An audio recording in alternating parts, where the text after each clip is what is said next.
Buenas tardes, chicos, ¿cómo están?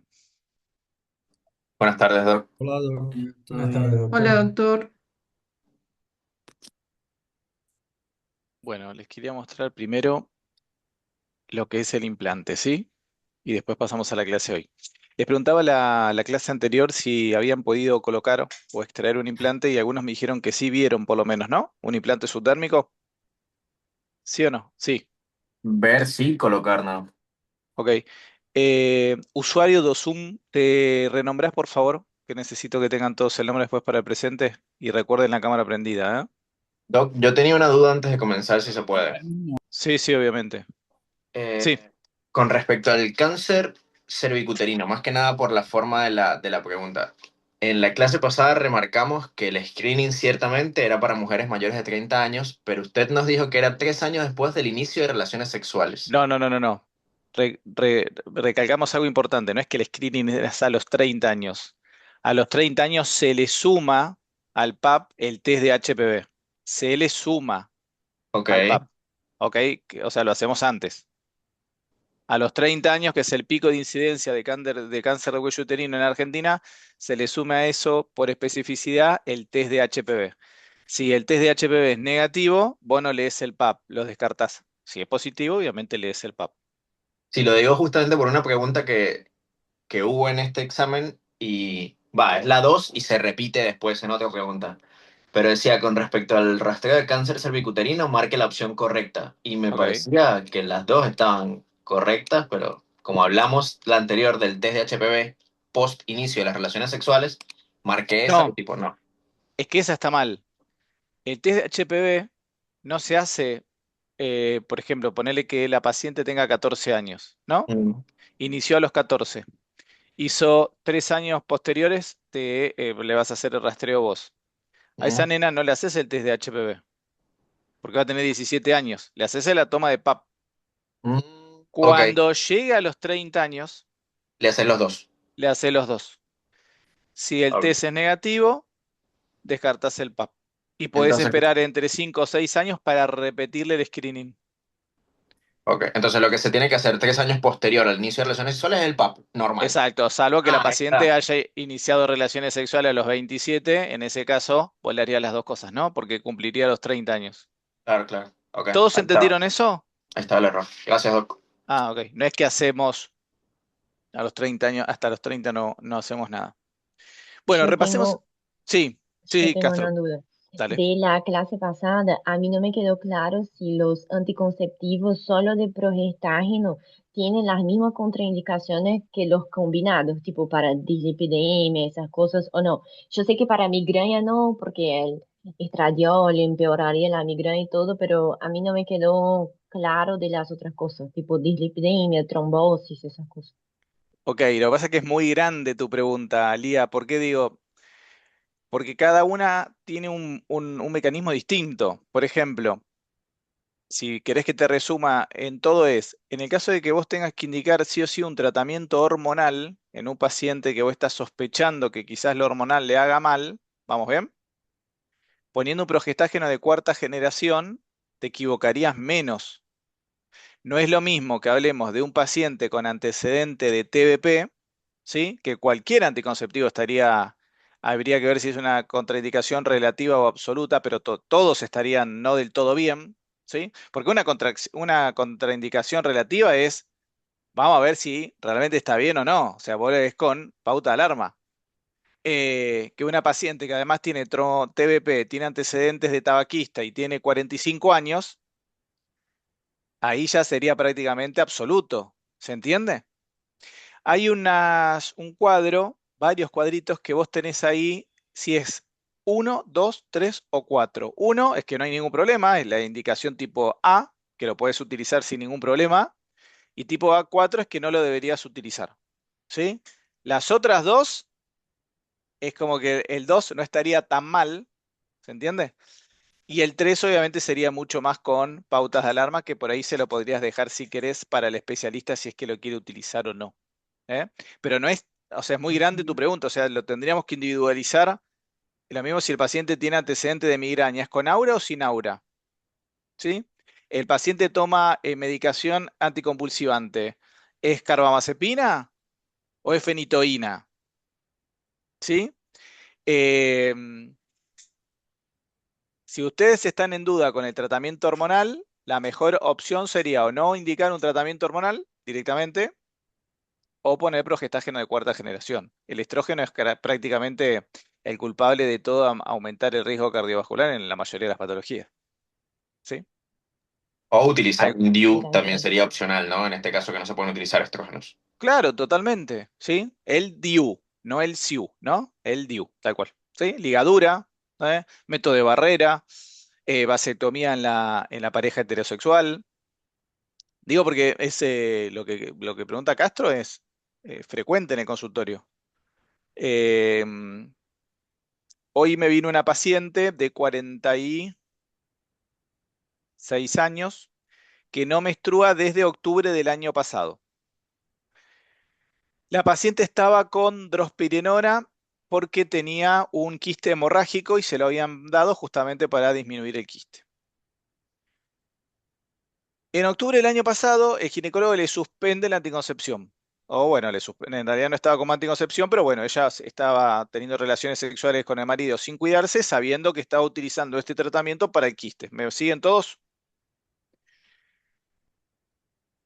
La ginecóloga se lo suspende y me viene a preguntar a mí, 6 meses más tarde, si ella estaba en menopausia realmente.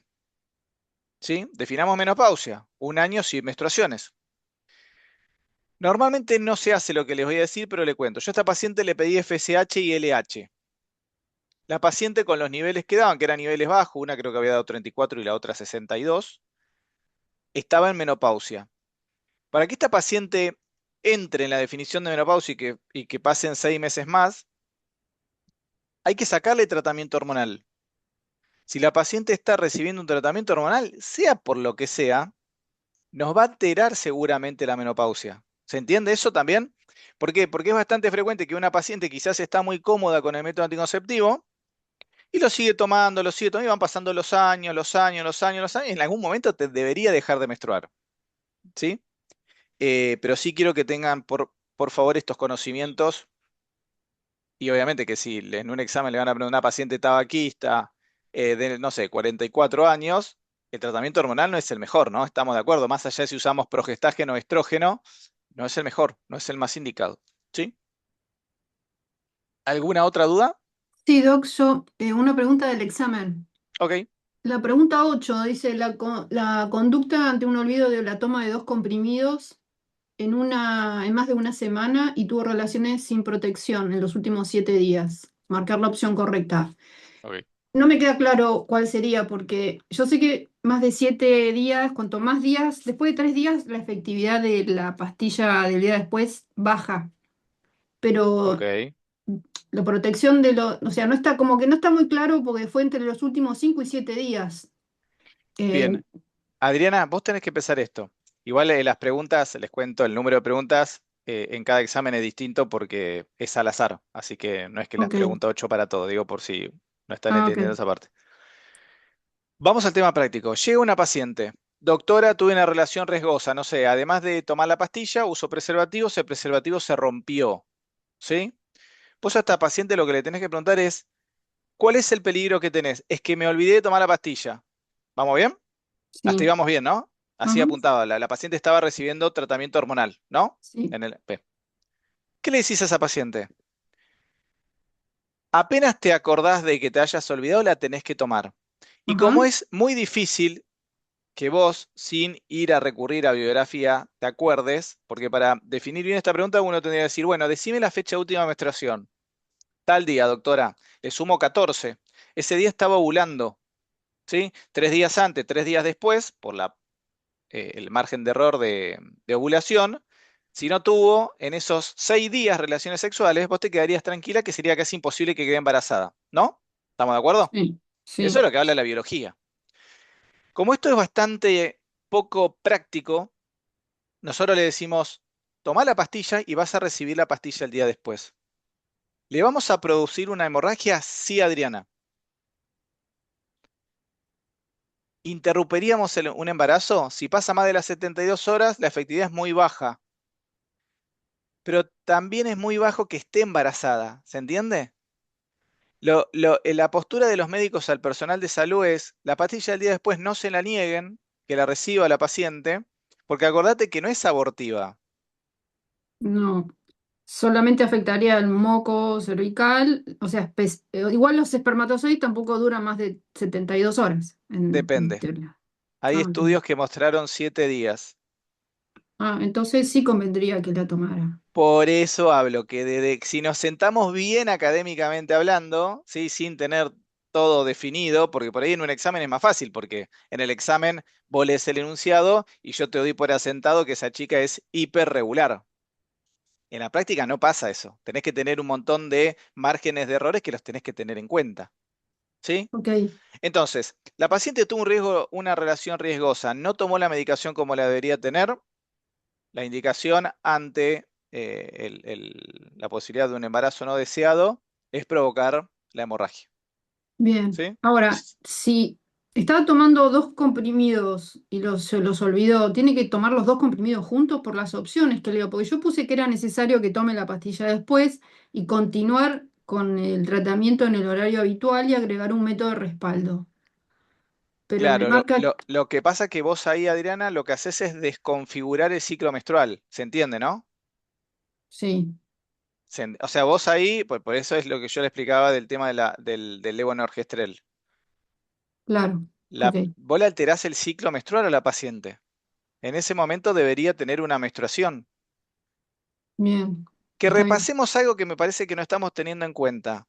Tomar el levonorgestrel le va a producir la menstruación. La toma el día que la tome. Lo que no va a producir seguramente es que no, que si la paciente estaba embarazada y pasó más tiempo, va a seguir el embarazo y si estamos dentro del tiempo de efectividad de la medicación, ese embarazo no continuaría, si quieren llamarlo embarazo, fecundación, lo que quieran. ¿Se entiende? Pero la menstruación va a estar. Bien, ok. Y ahí es donde nosotros decimos, y bueno, por eso justamente no está bueno tomarle levonorgestrel un montón de veces.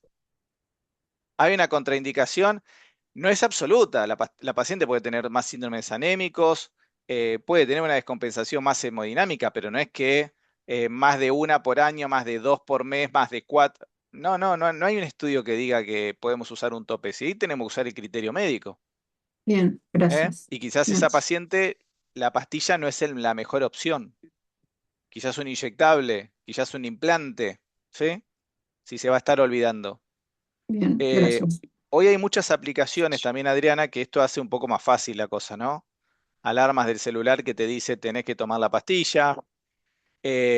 Y la mayoría de la medicación de la que vimos en la clase pasada, el mínimo de efectividad son 7 días, ¿sí? Eh, La mayoría son Azul, 14. agarrate de ahí, dame la galletita y sube. ¿Entienden? Sí, Pero eso es lo que sabemos nosotros. No podemos poner las manos en el fuego por eso, ¿no? tal Porque cual. tenemos, o sea, si vos lees la efectividad de un método anticonceptivo al suspender un tratamiento, vos sabés que queda protegido un montón de días, ¿sí? De 7 a 14. De 7 a 14, tal cual, de 7 a Ujú. 14. Bien, gracias. Pero la paciente deja su pastilla, la que se olvidó. Claro, ahí Leticia, en realidad si nosotros usamos el levonorgestrel, arrancamos de cero después. Es una menstruación, interpretémosla así, ¿sí? Implante, Doctor, sí, antes una consulta. Yo tuve un problema con el cuestionario de medicina familiar de la semana pasada. ajá. No lo pude hacer. No sé si se puede reabrir. No, los Ah, cuestionarios no se reabren, ¿sí? Pueden desaprobar si se toman 10 o dependiendo de la cantidad que se tomen, el 70% tiene que estar aprobado, el 30% puede no hacerlo, desaprobarlo, estar ausente o tener un problema. ¿Sí? sí, pero el 70% de los cuestionarios sumados de APS con medicina No, familiar. no, no, van por distinto. ¿Sí? Cada examen de Ok. cada materia. ¿Desaprobaste muchos o te fue mal en muchos? No, los únicos Ah, que no tengo fueron los de medicina familiar. Los de APS, ¿todos? sí. Sí, fueron dos. Doctor, ¿no es No, verdad que fueron su tres, límite perdón, tres y cuestionarios. ¿Tres? Tres, claro. El de la primera clase, el de la segunda y el de la tercera. Y ahora iríamos por el de la cuarta. De Me parece APS que me parece eso, de medicina familiar creo que solamente hicimos dos. son Adulto dos por mayor, el control de por niño el sano Y este jueves tenemos y otro fiebre. más. Ah, y ahora tenemos otro más. Y hay Sí, que sumar. ¿Dos no hiciste? sí. Y es un montón. Hay que sumar cuántos se van a tomar y después te contesto si querés por privado. Doctor, Tengan yo en creo cuenta. que a mí me pasó igual. Y pero eso está todo en el programa, chicos. De hecho, se aclaró cuando arrancamos con Sí, con la materia. sí. No Yo se me, evalúa solamente Te el peso. pido disculpas, yo realmente olvidé. yo No, me, no, no. yo me equivoqué con un examen, preparé otro tema de medicina familiar y era de APS. Sí, Ah, ok, ok. pero bueno, sí. Igual, a ver, doctor, mi primera experiencia con el primer examen yo me puse re nerviosa con el tema del tiempo, no estoy acostumbrada. Y después que volví a releer, hubo preguntas que si las hubiera leído más tranquila o concentrada me hubiera dado cuenta, pero me pasó que no podía entender lo que estaba leyendo y estaba apurada porque pensé que se me cerraba y bueno, no aprobé. Aprobé la mitad del examen, pero digo, nunca llegué al 6 en ese caso. Nada, sí, son Choi, lamentablemente. Y de hecho tienen el mismo tiempo que en la residencia, en el examen de residencia. Por eso está cuantificado de esa manera. ¿Sí? Sí, Los demás de residencia sí tienen más tiempo para hacerlo porque es un entrenamiento más que una evaluación. Pero de hecho van a ver que algunos de residencia son recontra discutibles, pero ese sí no los hicimos nosotros. Literalmente están así desde el ministerio. Pero los de residencia no son 100 preguntas. Sí, 100 preguntas. ¿Y cuánto tiempo tenemos para contestar? Tres, 3 horas y media, dependiendo del examen. Ah, Sí, que hay que aguantar esas 3 horas. Por Eran, eso, eran 4 horas, pero estuve averiguando y creo que ahora son 2 horas y media bajo el todo tiempo. depende del año. Hubo en años que duraron 3, otros que duraron 3 horas y media. Todo depende del año. Cada año hay algún cambio. Digo que hay que aguantar en el sentido de que hay que, o sea, nuestro sistema tiene que estar preparado para aguantar tantas horas, ¿eh? El cansancio, el hambre, empiezan a disminuir las pautas de alarma y uno dice, bueno, esta no la pienso tanto y empezás como a descartar. Eh, Así que consejo cuando hagan una elección de residencia, marcan con alguna Navirome, algo, un lápiz, la que no saben y siguen, siguen, siguen y después vuelven a las que quedaron dudas. ¿Eh? bien, Bueno, ¿arrancamos? sí. ¿Sí? Implante subdérmico. Vino en Argentina en el 2013, ¿sí? A los médicos en el 2014 nos hicieron hacer un curso para colocarlo y extraerlo.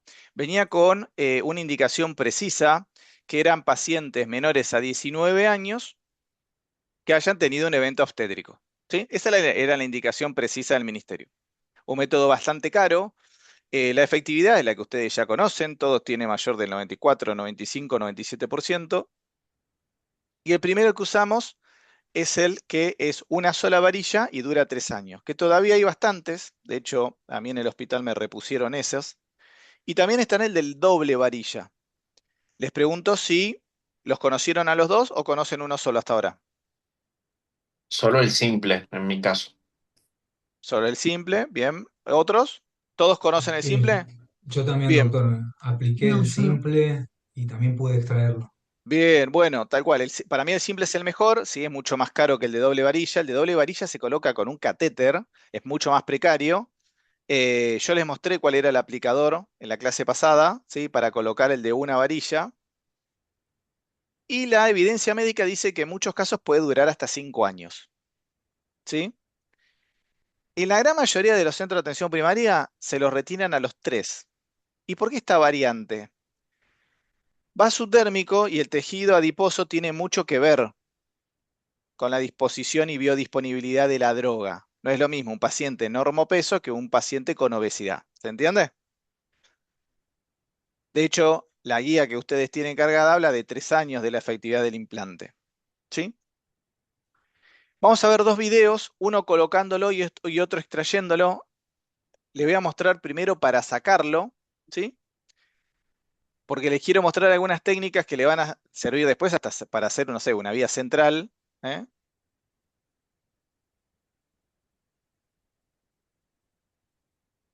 Bien, miren. Cuando ustedes hacen algún procedimiento invasivo, vamos a hacer siempre una limpieza en sucio y una limpieza en limpio, ¿sí?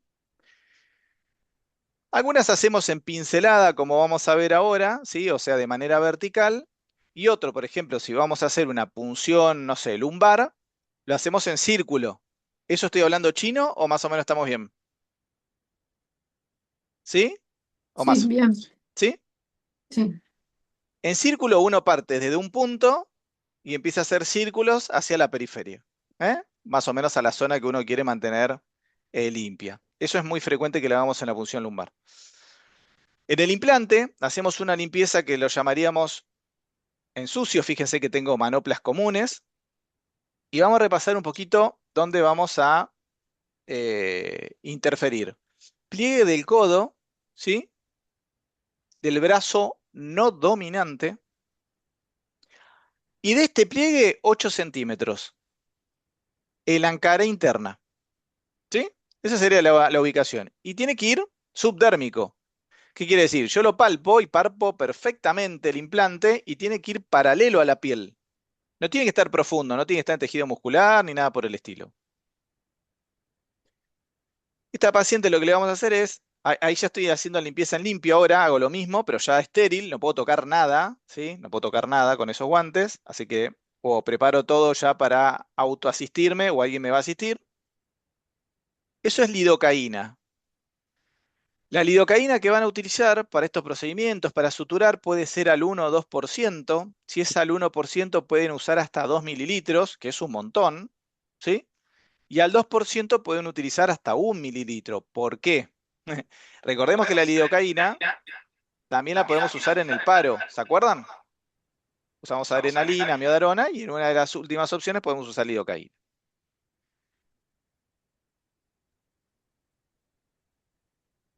¿Dónde voy a hacer la anestesia? En el mismo lugar que tiene la cicatriz de donde se colocó el implante. Fíjense que pincho y aspiro. ¿Por qué pincho y aspiro? Si viene sangre, corran la aguja, ¿eh? La idea es que esto nos quede ahí y que no se vaya ningún vasito, porque por ahí pinchan algún vaso de casualidad. Una vez que pincharon, esperan un ratito para que haga efecto la anestesia, ¿sí? Bueno, vamos a esta parte, miren. Yo presiono de un lado el implante para que se asome. Van a ver que nosotros no vamos a hacer sutura, ni vamos a pegar. Muy de a poquito con un bisturí, con paciencia, queremos que la punta del implante se asome. Y van a ver que cuando pasan los 3 años, el implante se puede asomar, si está bien colocado, como acá, pero está lleno de fibrina, que es lo que le estoy rompiendo ahí. Y después ya sale casi solo. Siempre que saquemos un DIU o sacamos un implante, importantísimo, se lo muestran a la paciente. ¿Sí? Ahí está el implante. Bien, gasita, se pone una venda, ¿sí? Compresiva y nada más. Así de sencillo. ¿Sí? ¿Dudas con esto, Doc, Adriana? Doc, ¿la Creo- lidocaína lo va a Sí, aplicar por debajo del implante? la lidocaína la voy a aplicar por abajo. No, a ver, ni por abajo, ni por encima, ni por el costado. Donde vos vas a hacer la sutura, la incisión, No, ¿sí? te En ese pregunto mismo lugar. porque si no, la lidocaína no va a acumularse por encima del implante y ahí no voy a conseguir llegar para Y en realidad sacar. se absorbe muy rápido. Viste que yo le hice con una gasita así. Ya Sí, cuando te queda el eslabón, vos la vas a tocar a los segundos y ya el eslabón ya se disminuyó un montón. No te queda como un hematoma. ¿Sí? No está dale, encapsulado ni nada por el estilo. está bien. Bueno, y ahora le voy a mostrar la colocación.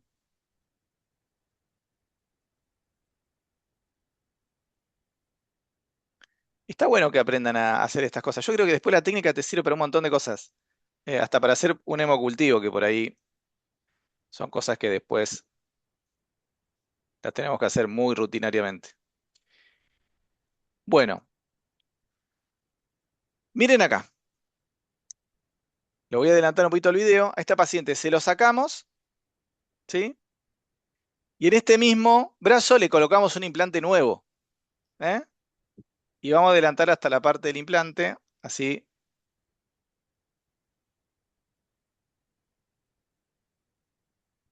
Esperen, ¿eh? Después si quieren se los mando a los videos y los ven tranquilos.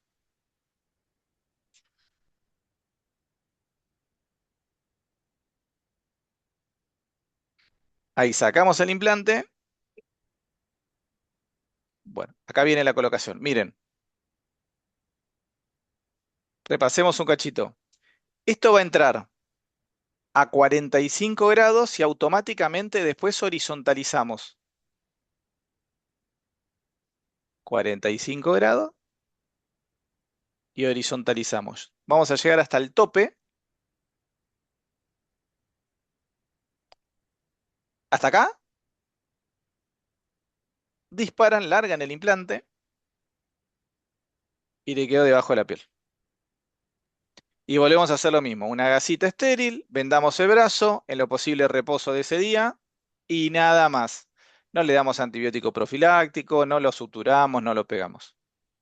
Doctor, el tema ¿Duele? del rechazo, si ¿Cómo? no, no Perdón. lo hacemos.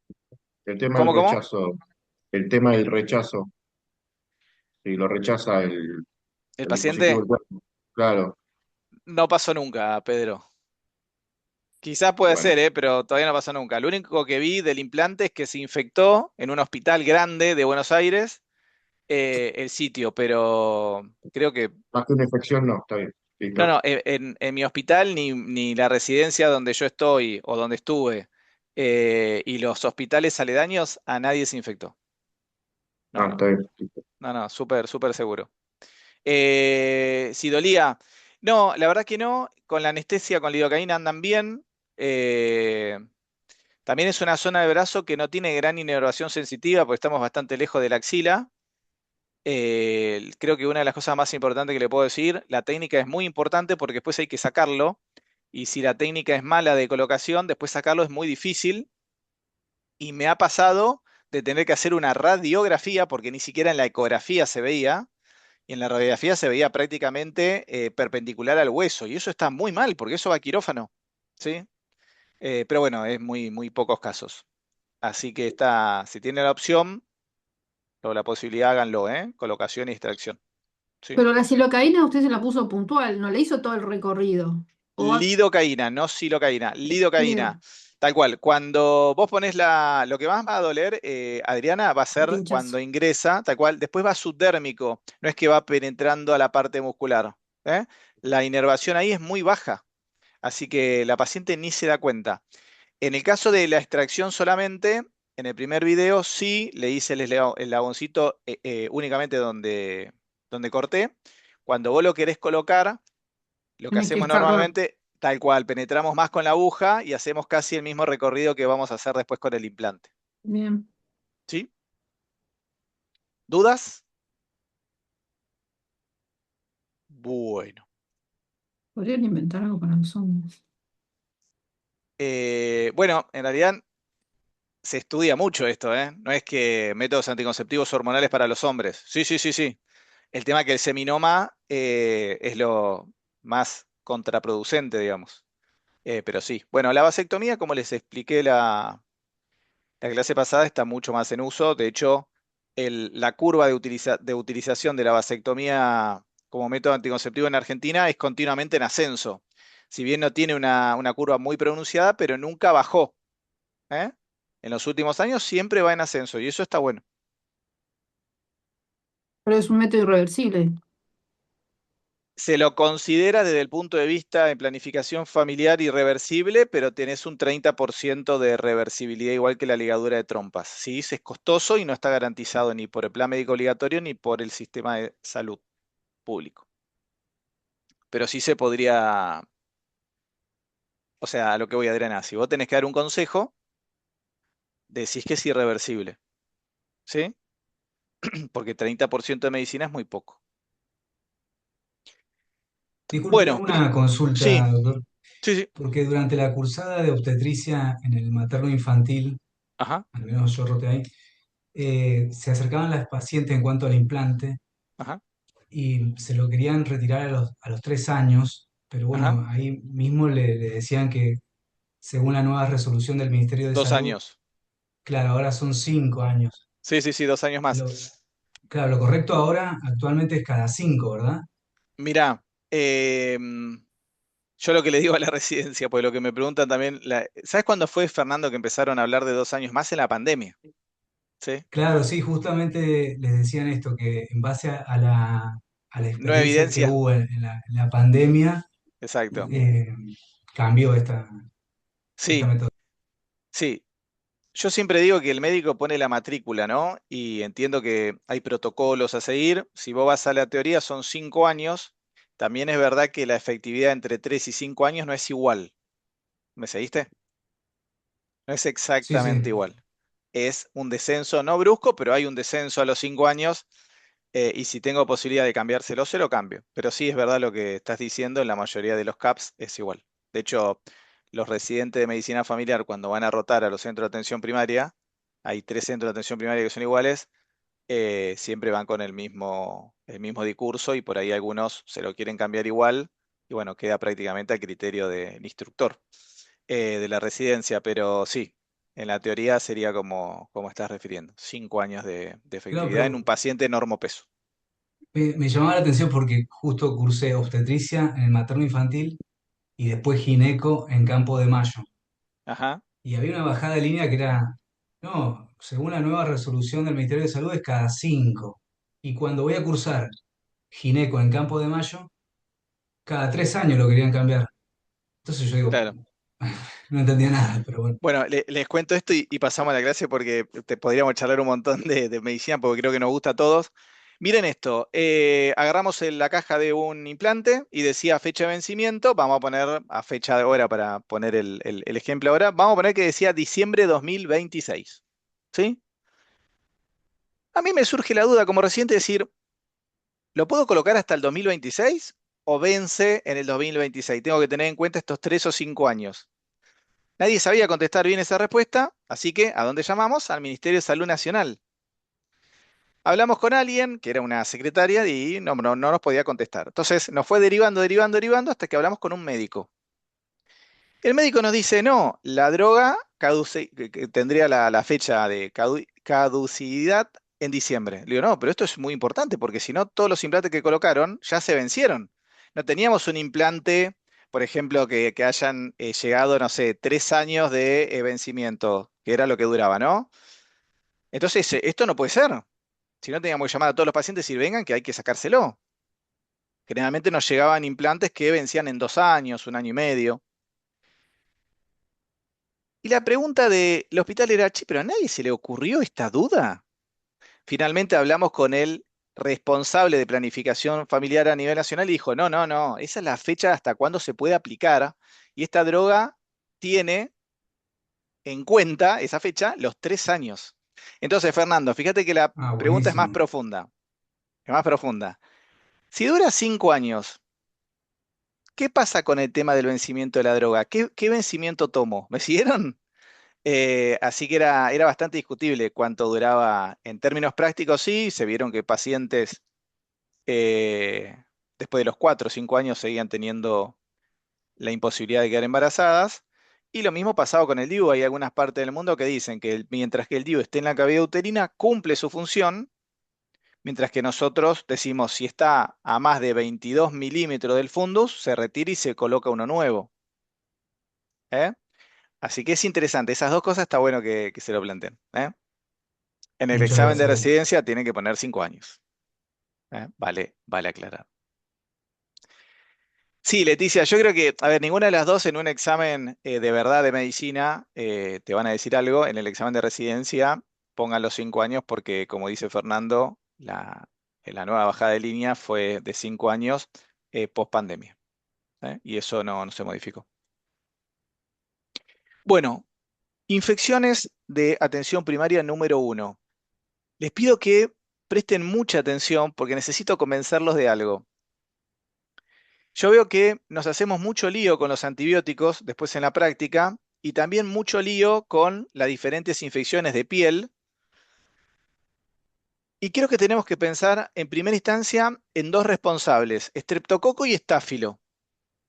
Si nosotros pensamos en estreptococo y estáfilo y ponemos tratamiento para cualquiera de esas dos bacterias, casi nunca nos vamos a equivocar, o nos vamos a equivocar muy poco, ¿sí?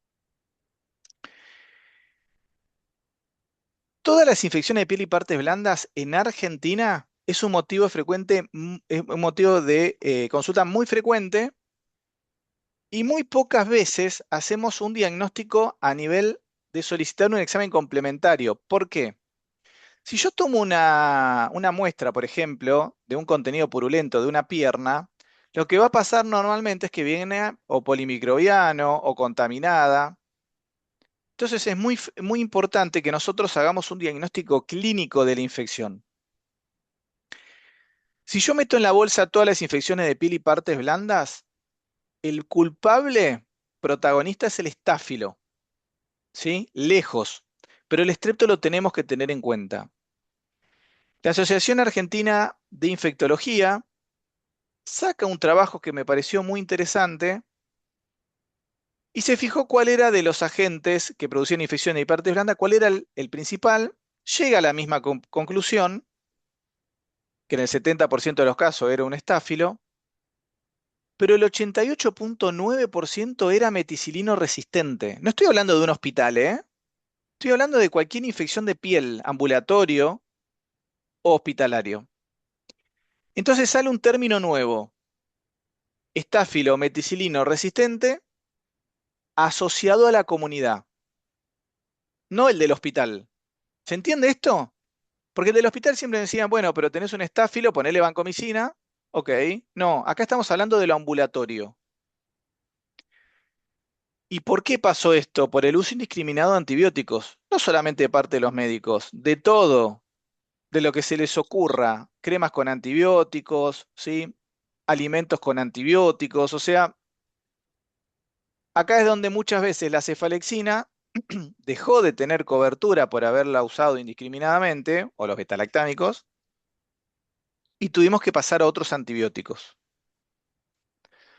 Hablemos del impético, que es en las épocas de verano un motivo de consulta muy frecuente en APS.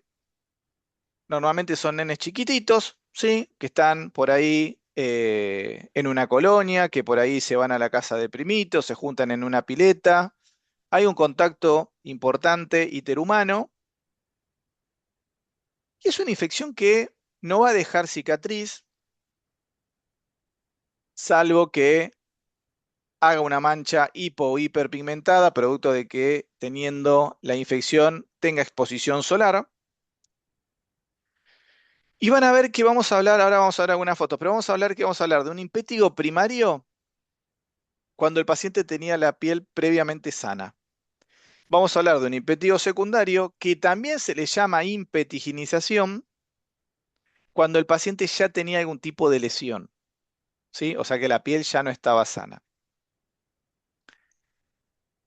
El impétigo no bulloso, el que no genera una colección acuosa tipo ampolla, siempre o casi siempre, pero piénsenlo, por lo menos siempre, después vamos a pensar cómo vamos a usar los criterios para ir cubriendo bacterias de a poco.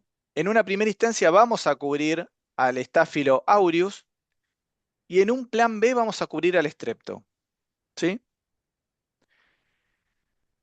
Ahora, si tenemos un impétigo que sí tiene bulla, que se llama bulloso, ese siempre es causado por el aureus, ¿ok? Vamos con las manifestaciones clínicas. Es muy frecuente que genere prurito, entonces el nene se va rascando, va depositando a nivel de bacteriano a nivel debajo de las uñas y con eso se va a ir autocontagiando. Y van a ver que lo más frecuente es que veamos en la región del rostro, cerca de las narinas, cerca de la boca. Este clásico no bulloso es el 70% culpable de todos los impétigos. Y van a ver que va a arrancar como arrancaba la varicela. Va a arrancar con una mácula, va a pasar a una pápula. Esa pápula va a tener un contenido que muchas guías le dicen que se llama agua de miel, ¿sí? Que se llama también costra melicérica. y va a tener una evolución aproximadamente de unos 7 días y al curarse va a dejar una lesión hipopigmentada. Acá tienen una foto muy característica. Esto es lo que se le dice costra melicérica. Esto pica, ¿sí? Y esto es común en un nenito de 4 o 5 años, que viene y quizás la madre te dice, sí, doctor, arrancó acá en la boca y ahora tiene todo en la nariz. Estas zonas expuestas, si esto le da al sol, sí queda manchado, ¿sí? Entonces, uno de los tratamientos que hacemos, más allá de tratamiento de la patología, hay que dar una pauta de alarma, por ejemplo, que no tenga exposición solar.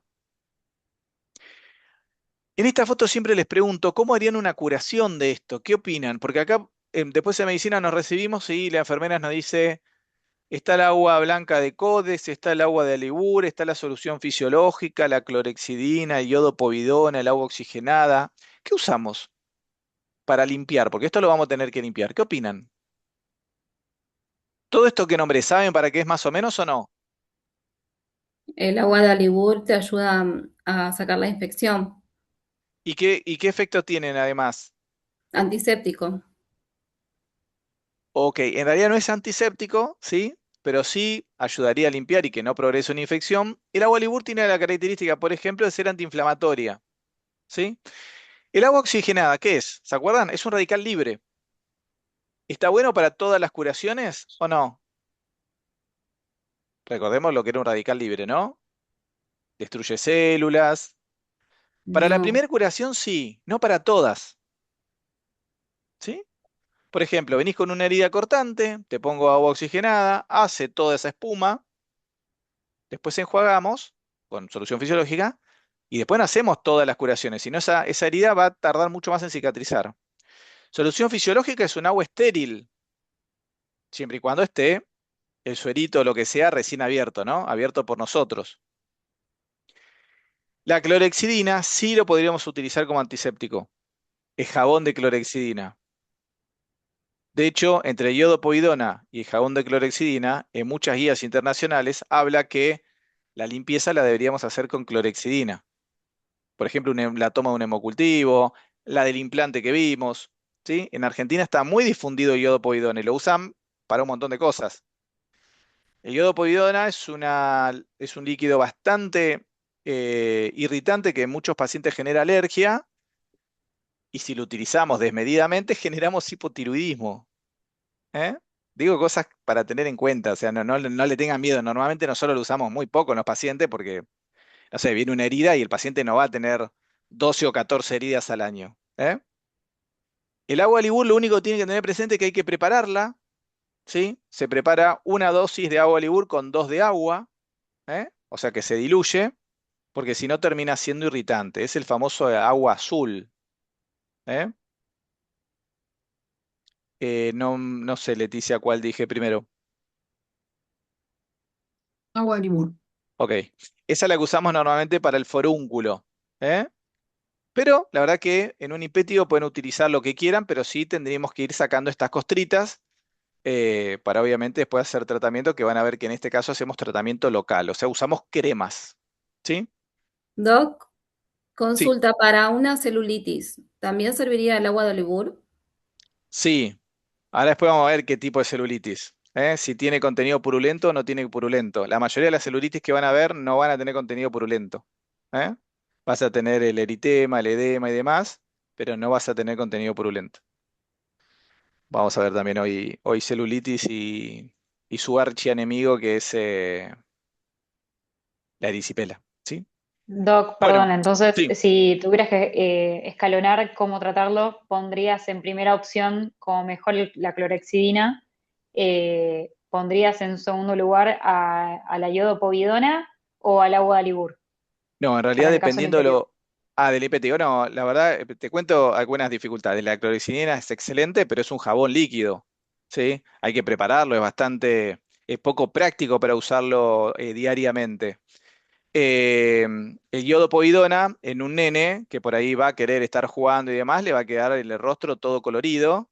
El agua Libur no, en solución fisiológica no vas a tener problema. Es más, El famoso jabón blanco, no sé si ustedes rotaron por cirugía y quizás algún cirujano le dice, no, en la herida o en los puntos, lavate con un jabón blanco neutro. Hoy es difícil conseguir un jabón blanco de verdad. ¿Qué quiero decir blanco de verdad? Que no tenga ninguna pintita azul para lavar la ropa, porque eso es re irritante para la piel. Y si usamos un jabón blanco, ese jabón blanco tiene que estar nuevo, ¿sí? ¿Por qué jabón, chicos? La mayoría de los virus tienen una cápside de lípidos. Si ustedes le pasan jabón, esa cápside se rompe, o lo mismo si se pasarían detergente, pero pasa que no se van a pasar detergente en la cara porque le queda todo con una, gracias, con una, con una reacción, ¿no? Que muchas veces puede ser un eritema y demás. Pero de ahí viene el tema del jabón. En este caso, Magalí, la verdad que el que vos quieras, el que tengas disponible, querés usar solución fisiológica, lo podés hacer, querés usar el jabón, lo pueden hacer. El tema es que tenemos que ir descartando las cosas porque acuerden que el estáfilo tiene una particularidad. Si tiene sobrecrecimiento y lo tenemos muy colonizado en la familia, después vamos a tener justamente forúnculos. ¿Eh? Entonces, Esa era mi sí, pregunta. ¿Es suficiente únicamente con eso o no se utiliza ácido fusídico, algo más? ahí vamos después del tratamiento. Sí, sí, sí, sí, sí. No, Ah, no, ok. siempre les muestro esa foto para hablar un poquito de estas cosas que por ahí en la carrera no se tiene mucho en cuenta y después cuando uno llega a ser médico empezás a escuchar estas cosas y te alarmás porque como mucho uno conocía mucho iodopovidona o el agua oxigenada y la verdad que son cosas que utilizamos frecuentemente. Sí, ahora vamos a ver que Ah, esto usamos... sería como simplemente para limpiar la zona costosa y Es, mantenerla, pero no el tratamiento per se de la infección. exactamente, Ok, exactamente. ahí va. El impétigo ampollar es mucho menos frecuente de ver, lo van a ver si hacen pediatría, si hacen medicina familiar, porque vamos a rotar por neonatología, o sea, bebés de 0 hasta 30 días, y van a ver que tiene una característica que se llama collar, ¿sí? O collarete epidérmico, y esto es en bebés muy chiquitos. Em, Esto normalmente se interna, ¿ok? Son bebés que tienen menos de 30 días, ¿sí? Así que normalmente se internan, generalmente reciben tratamiento endovenoso, tiene buena resolución, pero son bebés que no tienen anticuerpos, así que esto no lo podemos mandar a la casa como vamos a hacer la mayoría de las cosas. ¿Qué pasa si estamos en un CAPS y nos llega un nene de 20 días con esto? Hacen un pequeño resumen de historia clínica y lo derivan al segundo nivel. El segundo nivel tiene que tener neonatología, ¿sí? El estima es la progresión de esa infección, o sea, de esa infección, perdón, de la progresión de la lesión dérmica. Este sí va a dejar cicatriz y es muy común que parezca una quemadura de cigarrillo, ¿sí? Acá sí vamos a cubrir en primera instancia el estrepto, después vamos a ver cómo, para que no se hagan líos, cómo vamos a ir cubriendo bacteria por bacteria. Y acá tienen una foto característica. ¿Sí? Este sí deja de cicatriz, sí atraviesa la epidermis, cosa que, por ejemplo, el impétigo primario no lo hacía. Bien, vamos con el tratamiento. Si tenemos la foto de lo que justo se refería Andrés con la curación, y es una familia que tiene pautas de alarma, o sea que ustedes pueden decir, bueno, le ponemos tratamiento y lo citamos a las 48, 72 horas, arrancamos con tratamiento local. Hacen una buena limpieza de la zona, le enseñan cómo hacer la limpieza y pueden utilizar dos tipos de tratamiento local, ácido fusídico o mupirocina. En el sistema público tenemos ácido fusídico, la cobertura terapéutica es prácticamente igual. Si la tienen que comprar, los dos tienen un costo bastante alto, ¿sí? No es algo muy barato, eh, pero en el sistema público tenemos ácido fusídico. Entre la diferencia de un ungüento o crema, lo lindo del ungüento es que es un poco más aceitoso, ¿sí? Que la crema. Y si lo tendríamos que recomendar, iríamos en primera instancia para lo que es rostro, usar el ungüento. ¿Cuánto tiempo se utiliza esto? Cada 8 horas, ¿sí? Y el tiempo prolongado normalmente son de 5 a 7 días. Ustedes le ponen la crema, lo citan al paciente. ¿Va todo bien? Siguen con ese tratamiento. Vamos a poner que empeoró la lesión con el tratamiento local. Ahí a Andrés le pones tratamiento antibiótico. ¿Y qué tratamiento antibiótico ponemos en primera instancia? En primera instancia vamos a cubrir un estáfilo buenito. ¿Qué sería el estáfilo buenito? El que no es meticilino resistente asociado a la comunidad. Y ahí normalmente vamos a usar cefalexina. Y por suerte, no es solamente para un nene. Este razonamiento lo hacemos también para el grande. Ponemos cefa y lo volvemos a citar. ¿En cuánto? En 48, 72 horas. ¿Sí? ¿Qué pasa si en esas 48, 72 horas no tenemos el efecto que buscábamos? Ahí cubren al estáfilo meticilino resistente. ¿Sí? Que ahora después vamos a ver cómo lo cubrimos. ¿Qué pasa con las cremas triple esquema? Las cremas triple esquema, que hay un montón de marcas en Argentina, tienen gentamicina, que es un antibiótico local que prácticamente no usamos en medicina, les cuento. Tiene betametasona, un corticoide, que no se lleva muy bien con las infecciones, ¿sí? Y clotrimazol o miconazol, que es un antimicótico. Como verán, ninguno de esos tres fármacos estaría indicado para una infección bacteriana de la que queremos cubrir. ¿Qué hacen estas cremas? Alteran muchas veces la lesión y después cuando los traen a los pacientes a la consulta, nos es difícil llegar al diagnóstico, ¿sí? ¿Cuáles serían las pautas de alarma que se le daría a esta familia? Las uñas cortas, se cepillan abajo de las uñas, ¿sí? Que tenga protección solar o no tenga exposición solar y que pueda concurrir a la consulta para control. Doctor, la esquema sería el Macril, Por un ejemplo. ejemplo, ¿sí? Sí. Saquen la calculadora del celu, así hacemos un cálculo. Las lesiones extendidas que decíamos que le ponemos el tratamiento local al impétigo y la verdad que evolucionó mal, o directamente tenemos una lesión que sí afectó y atravesó la membrana dérmica o la protección dérmica, ahí sí vamos a ser un poquito más agresivos y vamos a poner tratamiento sistémico. La cefalexina en el adulto se utiliza 500 miligramos cada 6 horas y en el niño van a ver que la dosis de lo que dice la biografía va de 50 a 100 miligramos kilo día. Y por suerte se da igual que en el adulto cada 6 horas. Yo me acuerdo cuando la primera vez que estuve en un curso que hablaron de esto, de 50 a 100, yo dije, no, ¿cómo 50 a 100? Estamos hablando del doble. Entonces nos dicen, le calculamos al tope, que sería el 100, y si a ustedes le da el jarabe, por ejemplo, 3,8, le damos 3,5, o sea, bajamos ese poquitito para que sea fácil la dosificación. Acá tienen un recorte, ¿sí? De un jarabe de cefalexina. Fíjense que el jarabe les dice que en 5 mililitros tienen 500 miligramos. ¿Bien? O sea que ustedes adultos, si tendrían que tomar, tomaríamos 5 mililitros cada 6 horas de ese jarabe. ¿Sí? Entonces, si nosotros estamos calculando una dosis pediátrica y nos da que le demos 7 mililitros, ya está, no nos importa esos 7 mililitros, le vamos a dar 5 mililitros, porque cortamos en la dosis de adulto. ¿Sí? Valeria, ¿cómo estás? ¿Cuánto crees que pese el nene? Que vamos a ver, de 4 años. Eh, 4 años tiene. 4 años tiene. Si lo ponemos bien, viste, entre 2 y 5 años el impetivo, vamos a poner que tenga justo ahí más o menos en el medio. ¿Cuánto decís que pesa? Eh, no sé, eh, 12 kilos. 12 kilos, ¿sí?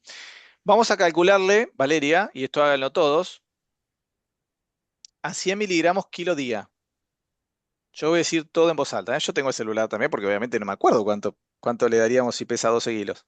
Así que hago 12 kilos por 100 y eso me dio 1200. Salud, Pedro. 1200 miligramos. ¿Sí? Ahora, esto que tengo acá, vamos a poner una línea y vamos a hacer una regla de 3. A mí me dio miligramos, así que lo pongo acá abajo. Ujú. Así que voy a hacer 1200 por 5 dividido 500. 1200 por 5 dividido 500. 12. Eso me dio 12, ¿sí? 12 mililitros. Ujú. ¿Ok? Y ahora, como yo sé que se da cada 6 horas, igual que el adulto, lo divido por 4, porque serían 4 tomas días. Así que divido por 4 y me dio 3 mililitros. ¿Cuál sería la indicación a los padres? Cefalexina, 3 mililitros cada 6 horas. ¿Sí? ¿Cuántos días lo vamos a usar? Normalmente las infecciones de piel van a ver que son 10 días. Entonces yo digo, ¿le alcanzará este jarabe que trae 90 mililitros? Y vamos a ver, este paciente toma 3 mililitros 4 veces por día. 3 por 4, 12. Por Profe, 10, perdón. sí. ¿Podría repetir el esquema de cálculo una vez más, por favor? Bueno, arranquemos de cero. Valeria dijo que el paciente pesaba 12 kilos. Vamos a calcularle a la dosis plena, que son 100 miligramos kilo día. Así que hago 12 por 100. Eso nos dio 1200 miligramos. Eso quiere decir que el paciente va a tomar en total 1200 miligramos en el día.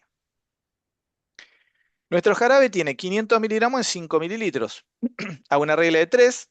Acá imagínate una línea horizontal. Pongo los miligramos acá abajo, el 1200, y hago 1200 por 5 dividido 500 y me va a dar los mililitros.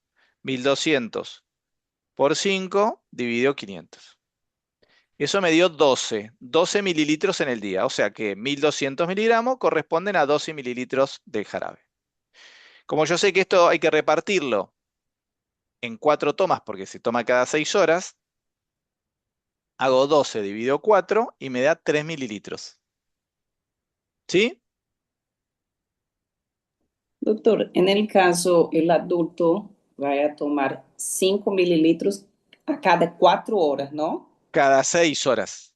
Oh, sí, disculpa, cada 6 4 horas. tomas en el día. Sí, 4 tomas. Ah, ok, ¿Sí? dale, gracias. Nos dio 3 mililitros. Ahora yo no sé si en la receta tengo que dar un frasco o 2 frascos de esto, porque tiene 90 en total. Con un Entonces, frasco es suficiente, ¿no? Da 84 si lo toma por 7 días. claro, pero fíjate que la mayoría de las infecciones de piel son 10 días, Andrés. ¿Sí? Ah, 2 frascos. Claro, no nos va a alcanzar. Porque haríamos 3 por 4, serían 12 mililitros por día, por 10 serían 120. Nos faltaría un Pues, poquito. si no tomamos 50 miligramos en vez de multiplicarlo por 100, los 12 kilos. En vez de darle 100 miligramos, porque es entre 50 y 100, ¿no? Claro, por eso te aclaraba que en los cursos que hicimos de posgrado siempre nos dijimos calcúlenle a la dosis máxima, que ahí no se van a equivocar, y si te da, por ejemplo, Adriana, 3,6 o 3,8 o 4, o sea, redondea para abajo. Para abajo. En este caso nos dio justo 3, ¿no? Y no hay que redondear nada. Es una dosis bastante fácil de administrar. Bien, ¿Vamos bien? sí. El mismo cálculo lo pueden hacer con la eritro, como para practicar. Lo que va a pasar seguramente en un examen a ustedes le den esto. ¿Sí? O sea, de jarabe, sin la marca. ¿Qué pasa con esto que hablábamos que hay una progresión de meticilino resistente asociado a la comunidad? Cuando nosotros estamos, por ejemplo, hay que preguntar de la celulitis, van a ver que en la celulitis directamente, la mayoría de las celulitis son estáfilo meticilino resistente asociado a la comunidad. Ahí vamos a arrancar con TMS, trimetroprima sulfametoxazol, un antibiótico que lo pueden usar en adultos, en niños, lo usamos en neumocistis, en un paciente HIV, lo usamos en infecciones urinarias, no de primera elección, pero se puede utilizar. O sea que es un antibiótico que tienen que manejar. El TMS, la trimetroprima sulfametoxazol, en el caso de los adultos, es dosis plena. Ya no usamos la mitad, 160/800, y se toma cada 12 horas. En los niños va de 8 a 12 miligramos kilo día, también cada 12 horas. Lo bueno, y esto anótenselo porque es tipo, cuando decimos que el IBU al 2% es el peso dividido 2, Con el TMS nos queda que el peso dividido 2 es la dosis que le deberíamos dar al paciente. ¿Sí? ¿Por qué no clindamicina en primera instancia? La clindamicina cubre también el estáfilo meticilino resistente asociado a la comunidad, pero también cubre anaerobios y cubre gram negativos. Entonces lo tenemos que cuidar un poquito más a la clinda, ¿sí? Porque lo podríamos utilizar para una diverticulitis. Y no tenemos muchos antibióticos que cumplan esa función. La clinda tampoco se ajusta a función renal, o sea que la puedo usar en un paciente con insuficiencia renal. Entonces es un antibiótico para cuidar.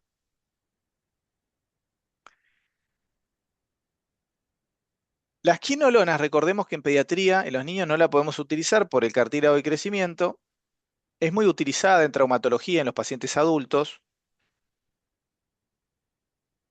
Pero me gustaría que manejemos hoy cefa, TMS, penicilina y amoxicilina. Van a ver que con esos 4 antibióticos, y amoxiclavu, perdón, con esos 5 antibióticos vamos a poder cubrir la mayoría, por no decir todas las infecciones de piel y partes blandas que veamos en consultorio. Hablemos de la celulitis. Celulitis versus erisipela. Siempre les muestro esta foto de una celulitis de libro, ¿sí? De hecho, esto es muy normal que la celulitis la marquemos. Y que les muestre esto, una erisipela, una, si quieren, podríamos decir la famosa es una placa que brilla es verdad. Pero ¿saben cómo vienen los pacientes normalmente? Así, no con la foto del libro. Entonces, siempre que viene alguien o el mismo paciente nos dice, doctor, tengo algo en la pierna, o viene la enfermera y les dice, doctora, doctor, hay un paciente que tiene, me parece, no sé, una erisipela o me parece que tiene una celulitis. Y cuando ustedes lo van a revisar, tiene dermatitis ocre, ¿sí? O sea, trastorno circulatorio de larga data, hiperkeratosis, lesiones. Es más difícil de hacer el diagnóstico. Entonces, primero preguntamos en dónde está la lesión. Preguntamos antecedentes del paciente. Si tiene múltiples antecedentes cardiovasculares, pensemos en que posiblemente podría ser una erisipela. Si el paciente tuvo algún tipo de lesión, ¿por qué? Porque si tuvo una lesión, que puede ser una onicomicosis, una cortadura, un traumatismo, normalmente es una celulitis. Y si su cerebro les puso la postura de que es una celulitis, en primera instancia vamos a cubrir estáfilo meticilino resistente asociado a la comunidad. O sea que arrancamos bien arriba. Y si su cerebro les puso que es una erisipela, vamos a cubrir en primera instancia un estrepto. Entonces ponemos penicilina.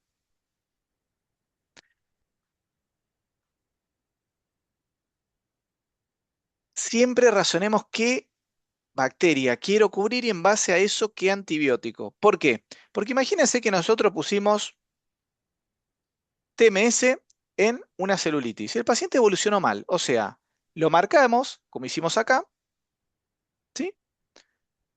Porque recordemos que no tiene límites netos, sí tiene dolor, sí tiene eritema, calor y demás. Y nosotros lo queremos marcar para ponerle un tratamiento y ver si después pasó esta línea o no pasó esta línea. Si pasó esta línea, nosotros tenemos que pensar, ¿yo me equivoqué con la bacteria?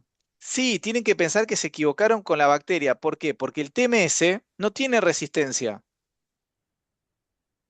Y acá es donde podemos pensar, y quizás también tiene un estrepto. ¿Y qué dice la Asociación Argentina de Infectología? Doctores, no descontinúen el tratamiento, sigan con ese antibiótico, pero sumamos un beta-lactámico para cubrir el estrepto. Entonces el paciente queda cabalgado. Por eso es importante que razonemos qué bacteria queremos cubrir, porque se pueden equivocar un montón entre una erisipela y una celulitis en un paciente normal, no las de libro. Cuando nosotros tenemos esto o esto, el riesgo de encefalitis es bastante importante. Entonces, la llamada celulitis periorbitaria y la celulitis preseptal se interna. ¿Por qué se interna? Para que llegue un antibiótico acá, tenemos que disminuir la inflamación. Si no, por más que ustedes le pongan el mejor antibiótico del mundo, no va a llegar a donde tiene que llegar.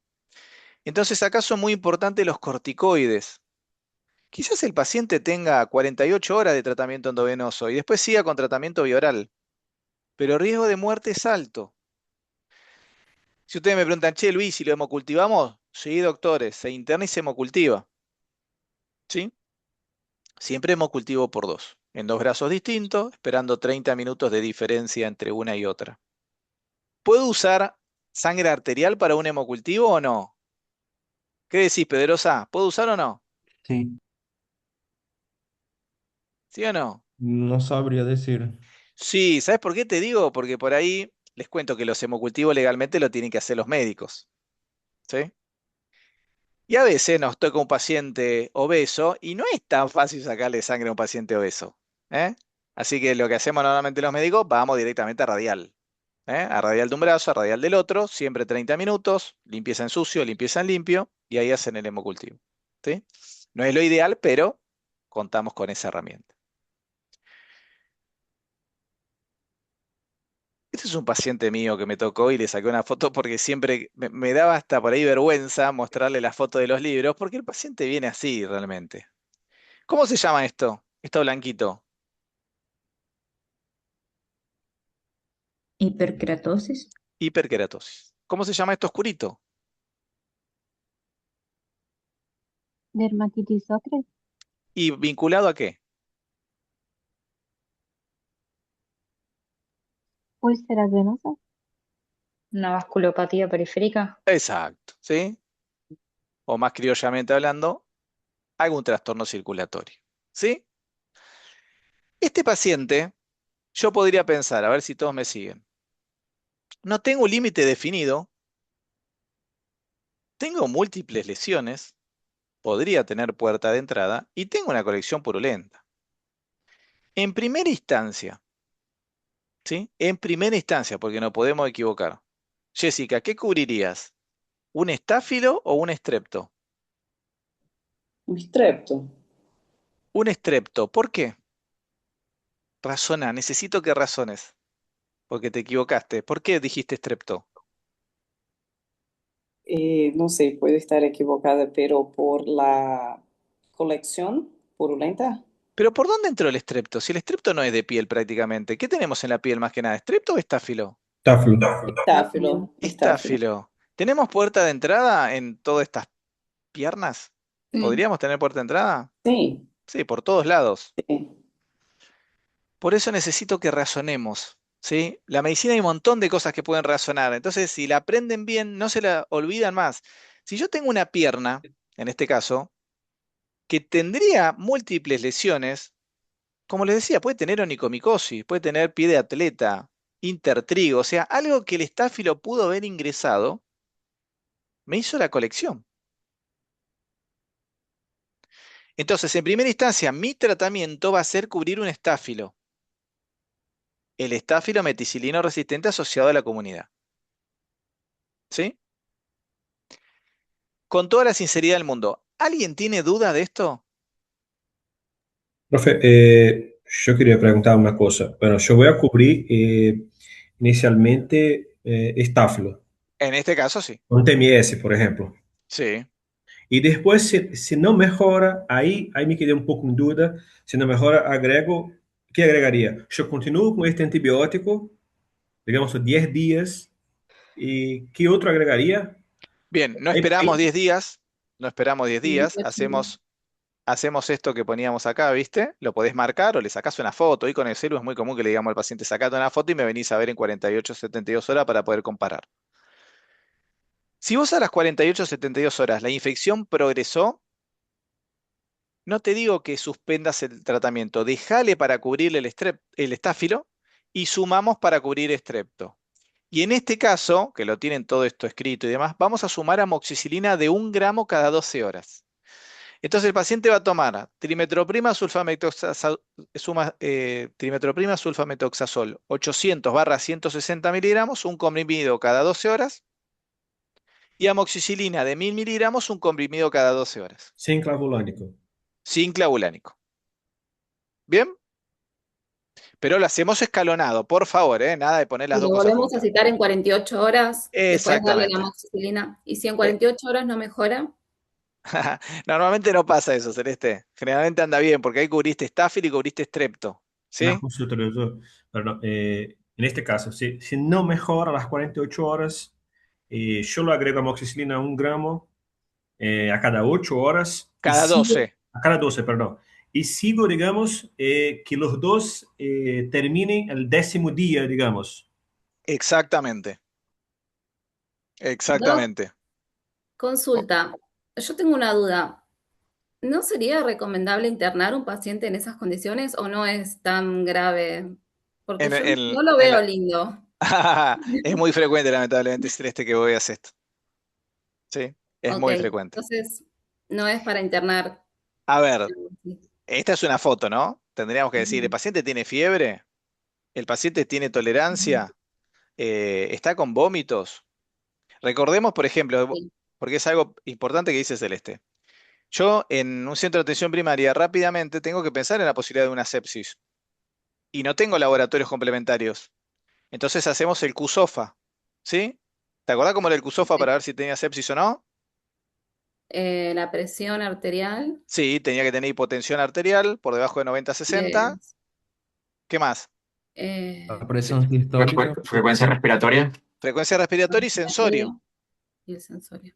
Vos con esas tres cositas que las determinás en Ujú, nada, segundos, podés tener posibilidad de mandarlo al segundo nivel. En el segundo nivel, en el caso que el paciente tenga la posibilidad de esto, o sea diabético y esté descompensado metabólicamente, si este paciente se interna, se le hace los hemocultivos, que sería por ahí lo más importante, ¿sí? Ah, ok. Y tratamiento Si endovenoso. está compensado hemodinámicamente, no me alerto. Sí le doy pautas de alarma, pero Sí, no es siempre. Además, para internarlo, digamos. vamos a poner que este paciente Celeste vive a 40 kilómetros de tu centro de atención primaria. Vive en el campo y entra por barro. Este paciente capaz que no va a poder venir a control y si les pasa algo no lo van a poder ir a buscar. Así que todo eso se tiene en cuenta. Normalmente no lo vas a internar, pero sí a tener en cuenta esto. Profe, Ok. otra Sí. consulta. Es común que cuando, digamos, hacemos esta sinergia de dos antibióticos, el paciente desarrolla algún trastorno gástrico, por ejemplo, gastrointestinal. Mira, mientras que uses este mes y amoxicilina, no. ¿Sabes cuál es el problema? El clavulánico, que lo estamos usando muy mal y ese Ajá, sí tiene intolerancia digestiva importante. ok, ¿Sí? ok. Doc, Nada de, Yo nada de tengo, poner protección gástrica, ese famoso protección gástrica con omeprazol, ¿eh? Eso no hay evidencia médica que funcione para lo que supuestamente hace y está muy radicado en la población. Si voy a tomar varios fármacos, tengo que tomar el omeprazol. No. Ya he ¿Sí? preguntado eso. Ah, sí, porque me di cuenta que iba para eso. yo tengo una consulta más, Doc. El hecho de no utilizar vancomicina directo cuando sospechamos de la meticilina resistente es por eso de que no se interna y vamos No, con TMS. porque cuando la Asociación Argentina de Infectología habla del estáfilo meticilino resistente, pero asociado a la comunidad, no te está hablando del intrahospitalario. El intrahospitalario usamos vancomicina, sí, sí, ese no cambió en nada. Esto está ambulatorio, ¿sí? Y vos decías, vamos a poner que, no sé, ponerle que existiría una vancomicina en comprimidos, por decirte algo. No existe, pero ponerle que exista. No la usaríamos tampoco, porque no estaríamos cubriendo el intrahospitalario, ¿sí? Salvo que el paciente haya estado, ¿no? En algún evento, no sé, internado y demás, y tendríamos que cubrir algo intrahospitalario, pero en la general no pasa. Ok, Profe, entendí. Es como una entidad diferente. Claro, por eso les contaba lo interesante de ese estudio, porque no era el meticilín, el estáfilo buenito que se conocía hasta ese momento. Antes teníamos dos estáfilos, el de afuera y el de adentro, o sea, el de adentro del hospital y el de afuera. Bueno, ellos mencionan ahora que por la multiresistencia, ¿sí? Que generaron el mal uso de antibióticos, que se genera este meticilino resistente, pero asociado a la comunidad. profe, además del antibiótico sistémico, en este caso acá de este paciente, yo podría agregar una crema antibiótica local, digamos, para sintetizar el resultado, digamos, de curación. Sí, en realidad no hay mucha evidencia que sirva O sea, el tratamiento protagónico lo tiene a nivel sistémico. De hecho, si vos tenés, por ejemplo, un paciente con herpes zóster y vos me decís, no sé, está dentro de las 72 horas de las lesiones, ¿le ponemos aciclovir en crema? Y la verdad que no hay evidencia médica. De hecho, si no le pones el tratamiento vía oral, no modificarías la progresión de la enfermedad. Y esto pasaría lo mismo. ¿Querés ponerle una crema por el contenido purulento que se haga las curaciones con agua de Libur y una vez que drene ponerle alguna crema que cure un estáfilo? Sí, está bien. No hay un protocolo que diga esto, ¿sí? Lo que dice el protocolo es que este paciente llegó así porque hay una descompensación metabólica seguro, quizás es diabético, quizás es obeso, quizás tiene insuficiencia renal o está lleno de micosis, que es bastante frecuente que el médico ponga todas sus energías en mejorar esto y nos olvidamos de sacarle las medias para ver cómo tiene los pies, ¿sí? Eso también es bastante frecuente, no terminamos atacando el foco de inicio. Doctor, ¿esa colección se drena o se deja así? Bien, siempre que haya contenido purulento, el drenaje está recomendado, Adriana. ¿Sí? De hecho, vas a ver que en un forúnculo, que por ahí sería lo más ejemplificado posible, si vos no drenás el forúnculo, por más que le pongas el mejor tratamiento antibiótico, ese forúnculo no se cura. O drena solo o lo tenés que drenar. Lo mismo que un empiema. Siempre le doy el mismo ejemplo. Vos tenés una placa o una tomografía que tiene un empiema, por más que le pongas el mejor tratamiento endovenoso, si eso no se drena, esto normalmente si vos no lo tocas demasiado va a drenar solo. Si no le haces las curaciones como habíamos charlado. Y después esto sí, pautas de alarma y tratamiento paliativo, esto sí tiene que ir con crema hidratante sí o sí. Por eso les decía, cuando veíamos diabetes, que es muy importante la hidratación de todo lo que sería pies y pierna con alguna crema humectante. Y siempre que tienen esto de la hiperkeratosis, usar urea al 5%. Es barata y es queratolítico. Esto mejora un montón. ¿Sí? O cremas con urea al 5%. Doc, perdón, en este caso sirve el agua de Alibur. Sí, está bien. Sí, Ok. puedes usar Abribur. Sí, sí. Estamos reatrasados hoy, ¿eh? No sé por qué nos demoramos un montón, pero vamos a hacer un paréntesis acá. Escuchen esto, que lo agregué porque veía que hay mucha dificultad con esto. Cuando ustedes están en una infección de piel y partes blandas producto de una mordedura, ¿sí? De perro o humana, vamos con la de perro que es la más frecuente. Dos cosas importantes. Cuando viene una mordedura de perro, lo primero que tenemos que hacer es una curación de arrastre. ¿Qué quiere decir eso? Agarran solución fisiológica y tiene que pasar mucho líquido para sacar la saliva del perro, para usar el razonamiento. Tenemos que sacar la saliva del perro. Hay unos cepillitos que tenemos en muchos CAPS que los manda el ministerio justamente para hacer este lavaje de arrastre. Duele, sí, duele un montón. Cuando ustedes le dicen a algunos no, las mordeduras por desgarro no se suturan, eso es mentira, chicos.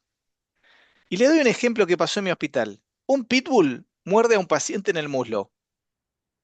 ¿Sí? Una mordedura tremenda. El cirujano lo ve un viernes. Le dice, no, hay que hacer curaciones. El paciente vino el lunes con todo el muslo abierto.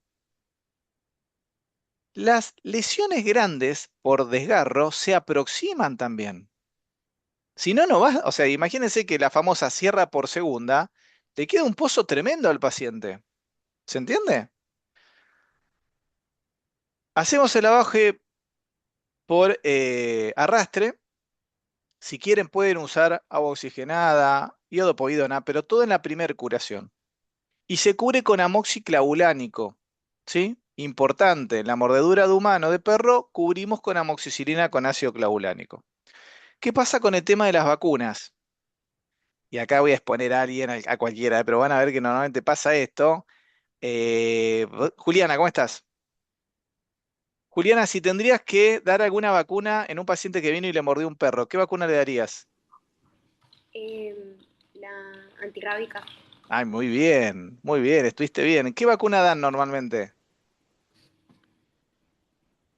La antitetánica. La antitetánica. ¿Sí? Siempre la antitetánica. Pero razonemos algo. Si yo le doy una vacuna antitetánica en el proceso, vamos a poner que se cortó con una chapa, lo saco del ejemplo, se cortó con una chapa, le tengo que dar con gamaglobulinas, chicos, porque yo quiero que le haga el efecto ahora, ¿sí?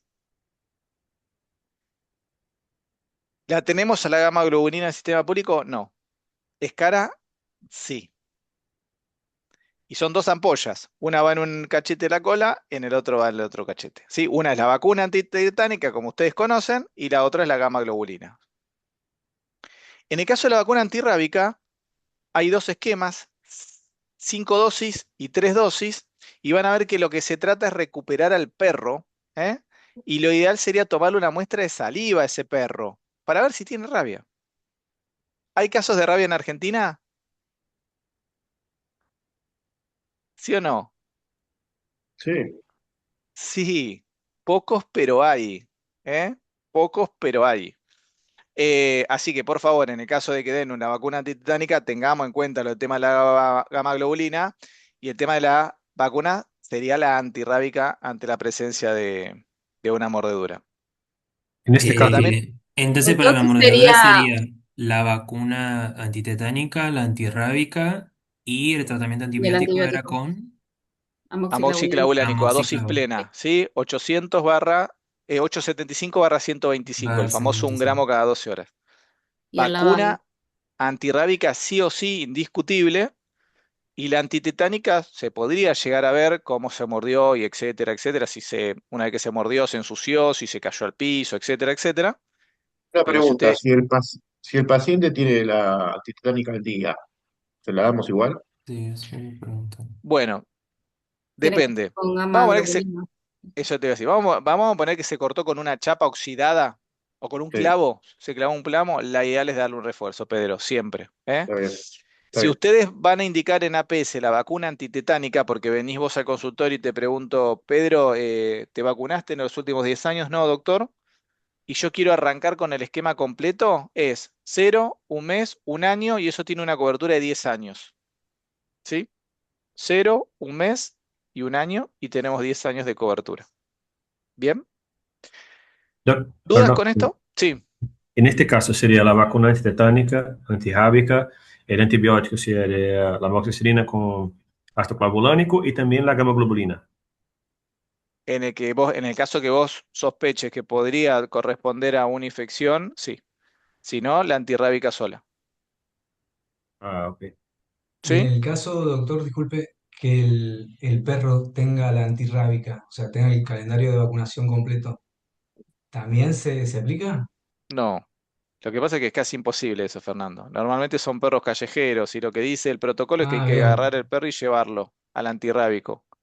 Y eso no pasa nunca. ¿Sí? Eso no pasa nunca. perfecto, gracias. Hay Doc, pocos en casos, el pero caso, no pasa. Sí, Doc, en el sí, caso sí. de que el paciente tenga la vacuna antitetánica, de que tenga la dosis completa, no hace falta vacunarlo de vuelta.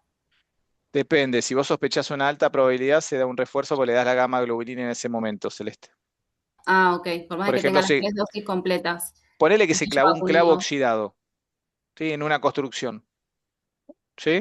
Sí, Si el riesgo es muy, muy alto, sí, lo que hacemos normalmente es darle la gamma le globulina damos un... Ok, para en ese gracias. momento. No sé si es una pregunta tonta, yo no sé si entendí tan bien. Si sospecho que hay la infección, o sea, una mordedura de perro, por ejemplo, y sospecho que también la infección, o sea, en general va a generar una infección. O sea, sí o sí, en este caso yo tendría que cubrir con las dos vacunas, antibiótico y la gamma globulina. La gamma globulina no va a tener, el paciente tiene que comprar. Sí. ¿Y cuál es la duda? No, porque usted dijo si no hay infección, digamos, sería solamente la antirrábica.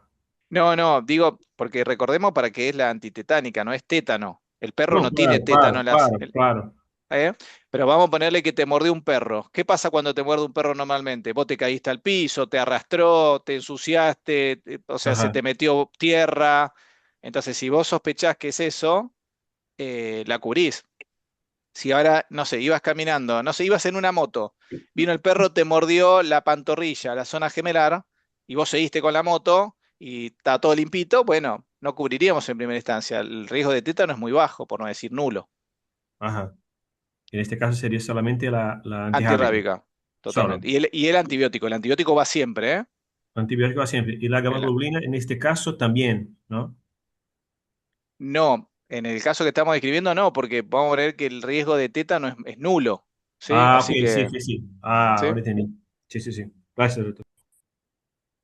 No, de ¿El nada. antibiótico es por 7 días, Doc? De 7 a 14 días, sí, mínimo 7 días, Celeste. Y la caja trae 14, así que te alcanza. No hay otra presentación, así que te alcanza bien. Viene por 14 comprimidos, uno cada 12 horas. Erisipela.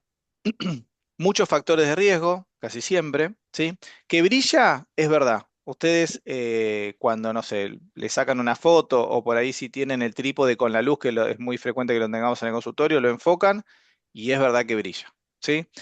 Después este límite bien definido, esto es, depende del paciente, ¿eh? No lo vemos muy seguido así, pero sí se ve que la piel está muy distendida por edema y por eso termina haciendo que eh, esta placa termine brillando. Bien, esta no tiene puerta de entrada, esta muchas veces tiene linfedema y nuestro primer tratamiento va a ser cubrir estrepto, ¿sí? Si nuestro tratamiento principal va a ser cubrir estrepto, pensamos en una faringitis por estreptocócica, ¿sí? No hay resistencia a los beta-lactámicos, entonces la indicación antibiótica de primer tratamiento es penicilina. Vamos a usar dos penicilinas en lo ambulatorio.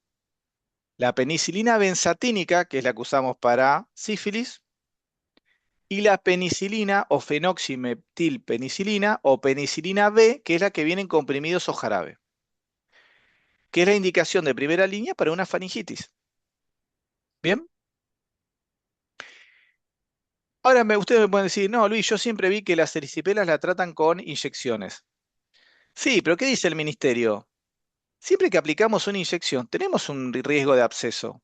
Entonces, si el paciente tolera bien la vía oral, arranquemos con tratamiento vía oral para cubrir una erisipela. ¿Y qué vamos a usar? Penicilina B o fenoximetilpenicilina. ¿A qué dosis?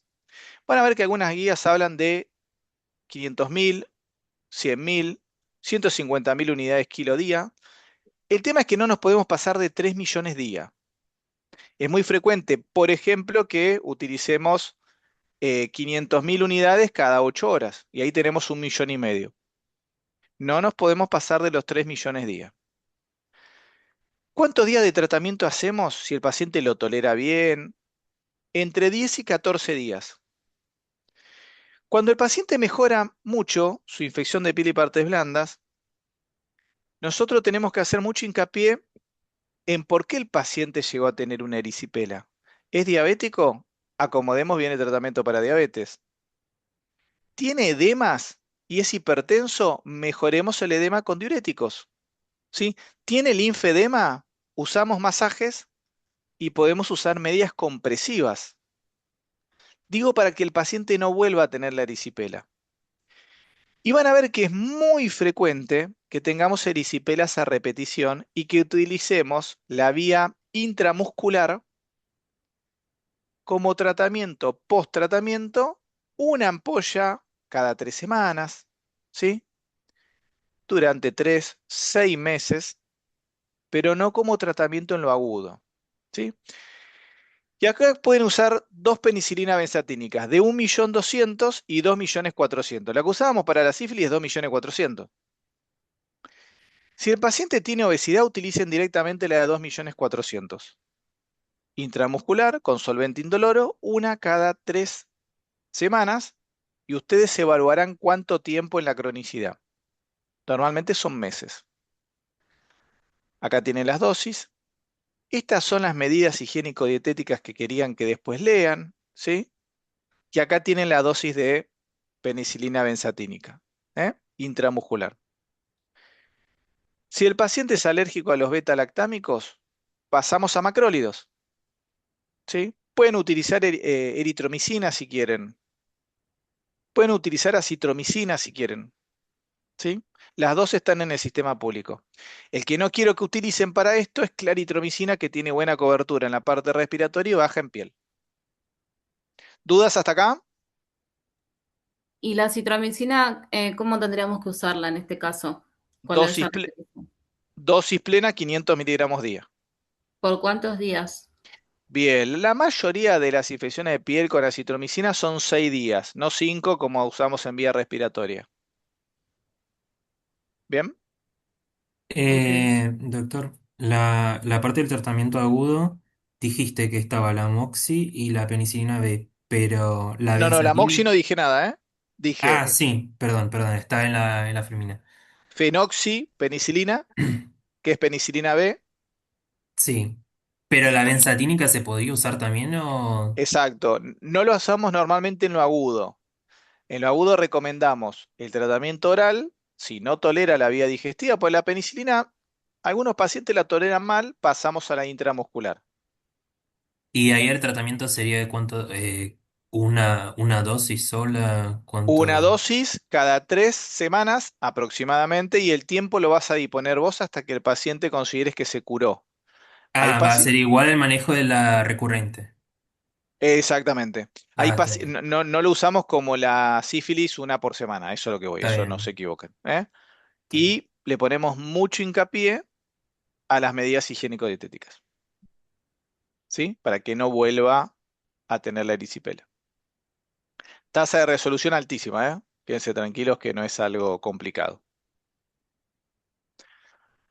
Forunculosis recurrente. Como habíamos hablado, el forúnculo, si no lo drenamos, no se cura. Es muy común que tengamos pacientes que hayan tenido 3 forúnculos en los últimos 6 meses y eso es lo que se va a considerar como forunculosis recurrente. Y es importante que la sepamos tratar bien porque es uno de los principales inicios de una sepsis, ¿sí? De hecho, cuando ustedes tengan un paciente con sepsis y es joven, en los últimos 30 días indaguen al paciente si puede contestar o a los familiares si no tuvo alguna infección de piel. Revisen al paciente cuando lo tengan en la camilla, en la región dorsal, en la región ventral, para ver si no tiene alguna cicatriz o alguna lesión activa.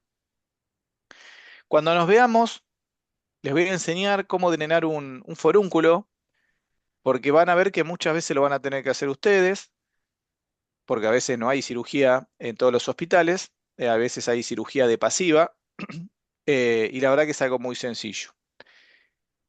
¿Qué antibiótico le vamos a poner de entrada a un forúnculo? TMS, porque vamos a cubrir el estáfilo, ¿sí? El asociado a la comunidad. Muchos infectólogos dicen, antes de hacer el drenaje, si ya está fluctuante, si ya está como para drenar, hagan o que sea 48 horas de tratamiento para disminuir la posibilidad de bacteremia, ¿sí? Y el antibiótico es el que hablamos. Las abuelas antes decían a un forúnculo ponerle pan con leche tibia, ¿sí? Y van a ver que así va a madurar. Nosotros no usamos eso, pero usamos agua de Libur, que preparan una tapita de agua de Libur con 2 tapitas de agua caliente, eso está tibio, y agarran una gasita o un algodón y se lo apoyan en la lesión, ¿sí? El calor genera vasodilatación y haría que eso progrese más para hacer el corte o que drene solo, ¿sí? Doc, Sí. ¿no habría que hacer un diferencial con hidradenitis supurativa? Lo que pasa que sí, la hidradenitis es muy poco frecuente comparado con la cantidad de forunculosis que van a ver. El forúnculo es muy común cuando ustedes indagan en la anamnesis, un paciente que se haya depilado, un paciente que haya tenido una picadura anterior. La hidradenitis también la van a ver, pero es muy poco frecuente. O sea, no sé la estadística, pero vamos a poner que vemos 10 forúnculos contra 2 adenitis. Eh, sí, normalmente el diagnóstico lo hacemos cuando no responde al tratamiento el forúnculo, ¿eh? Pero no genera mucha dudas. Y más que nada por la localización. Si tienen justo un forúnculo en la zona axilar, ahí se te plantea un poco más el diagnóstico. Pero si tengo, por ejemplo, un forúnculo en la región de la espalda, en la región dorsal, no me genera duda. ¿Sí? Pero sí. De todo lo que los pacientes nos dicen, doctor, ¿no me va a pedir ningún estudio para ver si, por qué tengo tantos forúnculos? Lo único que podemos llegar a encontrar en un estudio de rutina, sacando algún grado de inmunodepresión, porque por ahí, no sé, hacemos diagnóstico de insuficiencia hepática, diabetes o lo que sea, Lo único que se dio vinculado con la fonculosis recurrente son las discrasias sanguíneas, ¿sí? Por ejemplo, una anemia. Después todo lo demás los laboratorios dan normales, ¿eh? Así que por eso normalmente son diagnósticos clínicos. Más allá del tratamiento antibiótico que ponemos, el tratamiento local que vamos a hacer, en los pacientes que tienen forunculosis a repetición se recomienda la descolonización familiar. Y esto es lo interesante que quiero que se lleven, porque me parece que muy pocos médicos la estamos haciendo. La idea es bajar la cantidad de estáfilo intrafamiliar. Entonces, se recomienda que cada uno utilice lo que serían objetos o utensilios personales, ¿sí? Toallón, las esponjitas se tiran, que traten de utilizar jabones individuales, las maquinitas de afeitar. Todo eso, cuando estamos en proceso de tratamiento actual, lo que se puede tirar se tira.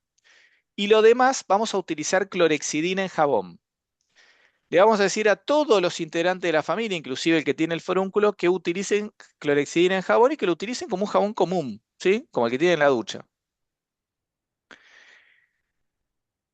Y vamos a usar mupirocina. La mayor cantidad de estáfilo en el cuerpo, ¿saben dónde está? ¿En qué parte del cuerpo? ¿En nosotros? ¿Dónde está? ¿Nicole? ¿Estáfilo en la piel? Ay, pero Sí, ¿en qué parte de todo el cuerpo? En la pierna, No, En las en axilas. la mano. no. Puede ser en las mucosas, doctor. ¿En cuál? No sé si boca o nariz, creo. Creo que nariz. En nariz, ¿sí? O sea, si usted me decía, por ejemplo, conducto auditivo externo hay, en axila hay, en ingle hay, en contorno anal hay, pero la mayor cantidad la tenemos en nariz. Entonces, el paciente que está recibiendo el tratamiento actual hace todo el tratamiento. Los familiares van a usar la clorexidina, se van a bañar y van a ponerse mupirocina, por lo menos en la nariz. En mi hospital usamos conducto auditivo externo, axila, ingle y contorno anal, pero sí o sí mupirocina nasal, ¿sí? ¿Cuánto tiempo tendríamos que usar todo esto? Bueno, va a ir de 5 a 14 días y seguramente lo vamos a repetir mes tras mes. ¿Se entiende? Por ejemplo, yo ahora estoy con un forúnculo, estoy haciendo tratamiento antibiótico, seguramente mañana o pasado me lo van a drenar. Mis familiares están haciendo lo de la clorexidina igual que yo, se colocan la mupirocina igual que yo, y después el mes que sigue vamos a repetir esto por lo menos 5 días en el mes. ¿Sí? Y con las mismas pautas de alarma. Necesito que cada uno tenga sus propios utensilios. ¿Dudas con esto? Solo para confirmar, doctor. Entonces, la única diferencia del paciente para los que están con él es que el paciente va a usar antibióticos, los demás Es, no, pero todo el es- tratamiento los demás hacen. exactamente. ¿Sí? Excelente. Esto es excelente. El paciente no vuelve a tener forúnculo. ¿Eh? En la Doc, pandemia teníamos muy pocos forúnculos, chicos, porque todos usaban alcohol, le tiraban alcohol hasta el picaporte, todos se lavaban las manos, ¿sí? No teníamos infección de piel. Sí, Doc, una consulta. No entendí lo de mupirocina en la nariz. ¿Cómo sería? agarran la cremita y se la colocan intranasal. Así de Ah, sencillo, ¿sí? intranasal. Una vez a la mañana, una vez a la noche. Recordemos que la máxima vida media de la mupirocina son 12 horas. Si la queremos a alta concentración en un lugar que el paciente va a estar tocándose, como por ejemplo el impétigo primario que habíamos visto, se coloca cada 8 horas por un tema de que el paciente se va a estar tocando y demás. Pero en la narina Solo en la normalmente no. nariz. ¿Eh? Solo en la nariz se recomienda. En mi hospital, por diferentes estudios que mostró dermatología, quieren que sean el conducto auditivo externo, axila, ingle y contorno anal, pero la mayoría de la biografía habla que mínimamente hay que colocarlo en la nariz. Ok, ¿Sí? gracias. Bueno, escuchen, porque nos fuimos mal con la hora, así no los libero a las 9 de la noche. Miren, quiero que lean y lo volvemos a charlar si quieren el encuentro próximo. Micosis superficiales, van a haber un montón de micosis superficiales. Yo a veces le pregunto a los chicos en el hospital, ¿qué es el Pityrosporum ovale? Y todos se quedan, claro, es el de la caspa, ¿se acuerdan? ¿Por qué les hago el chiste con esto? Dentro de las micosis superficiales van a tener dermatofitos, que es lo que más van a ver en la medicina y los que los pacientes van a consultar, y en menor medida en las que serían las levaduras, ¿sí? Cándida van a ver un montón, pero para que se queden tranquilos, el Pityrosporum ovale, el tratamiento, es la misma droga que van a utilizar en los dermatofitos. O sea, acá yo voy a usar un shampoo y acá voy a usar una crema, ¿sí? Entonces, háganse amigo un poquito con los imidazoles, ketoconazol, clotrimazol, ¿sí? La mayoría se utilizan generalmente 2 veces por día. El ketoconazol tiene una vida media un poquito más larga. Quédense con un antimicótico vía oral, ¿eh? Y sepan utilizarlo. Por ejemplo, ahora está muy de moda utilizar itraconazol o terbinafina. En el hospital tenemos fluconazol y en la sala tenemos fluconazol. ¿Qué es lo lindo y lo malo del fluconazol? Una de las cosas buenas es que lo tenemos disponible. Otra cosa buena es que se da un comprimido por semana, mientras que estos dos se toman todos los días. Una cosa mala es que es el más hepatotóxico, ¿sí? Por eso normalmente se piden control de transaminasas y se utiliza normalmente más de 2 o 3 meses.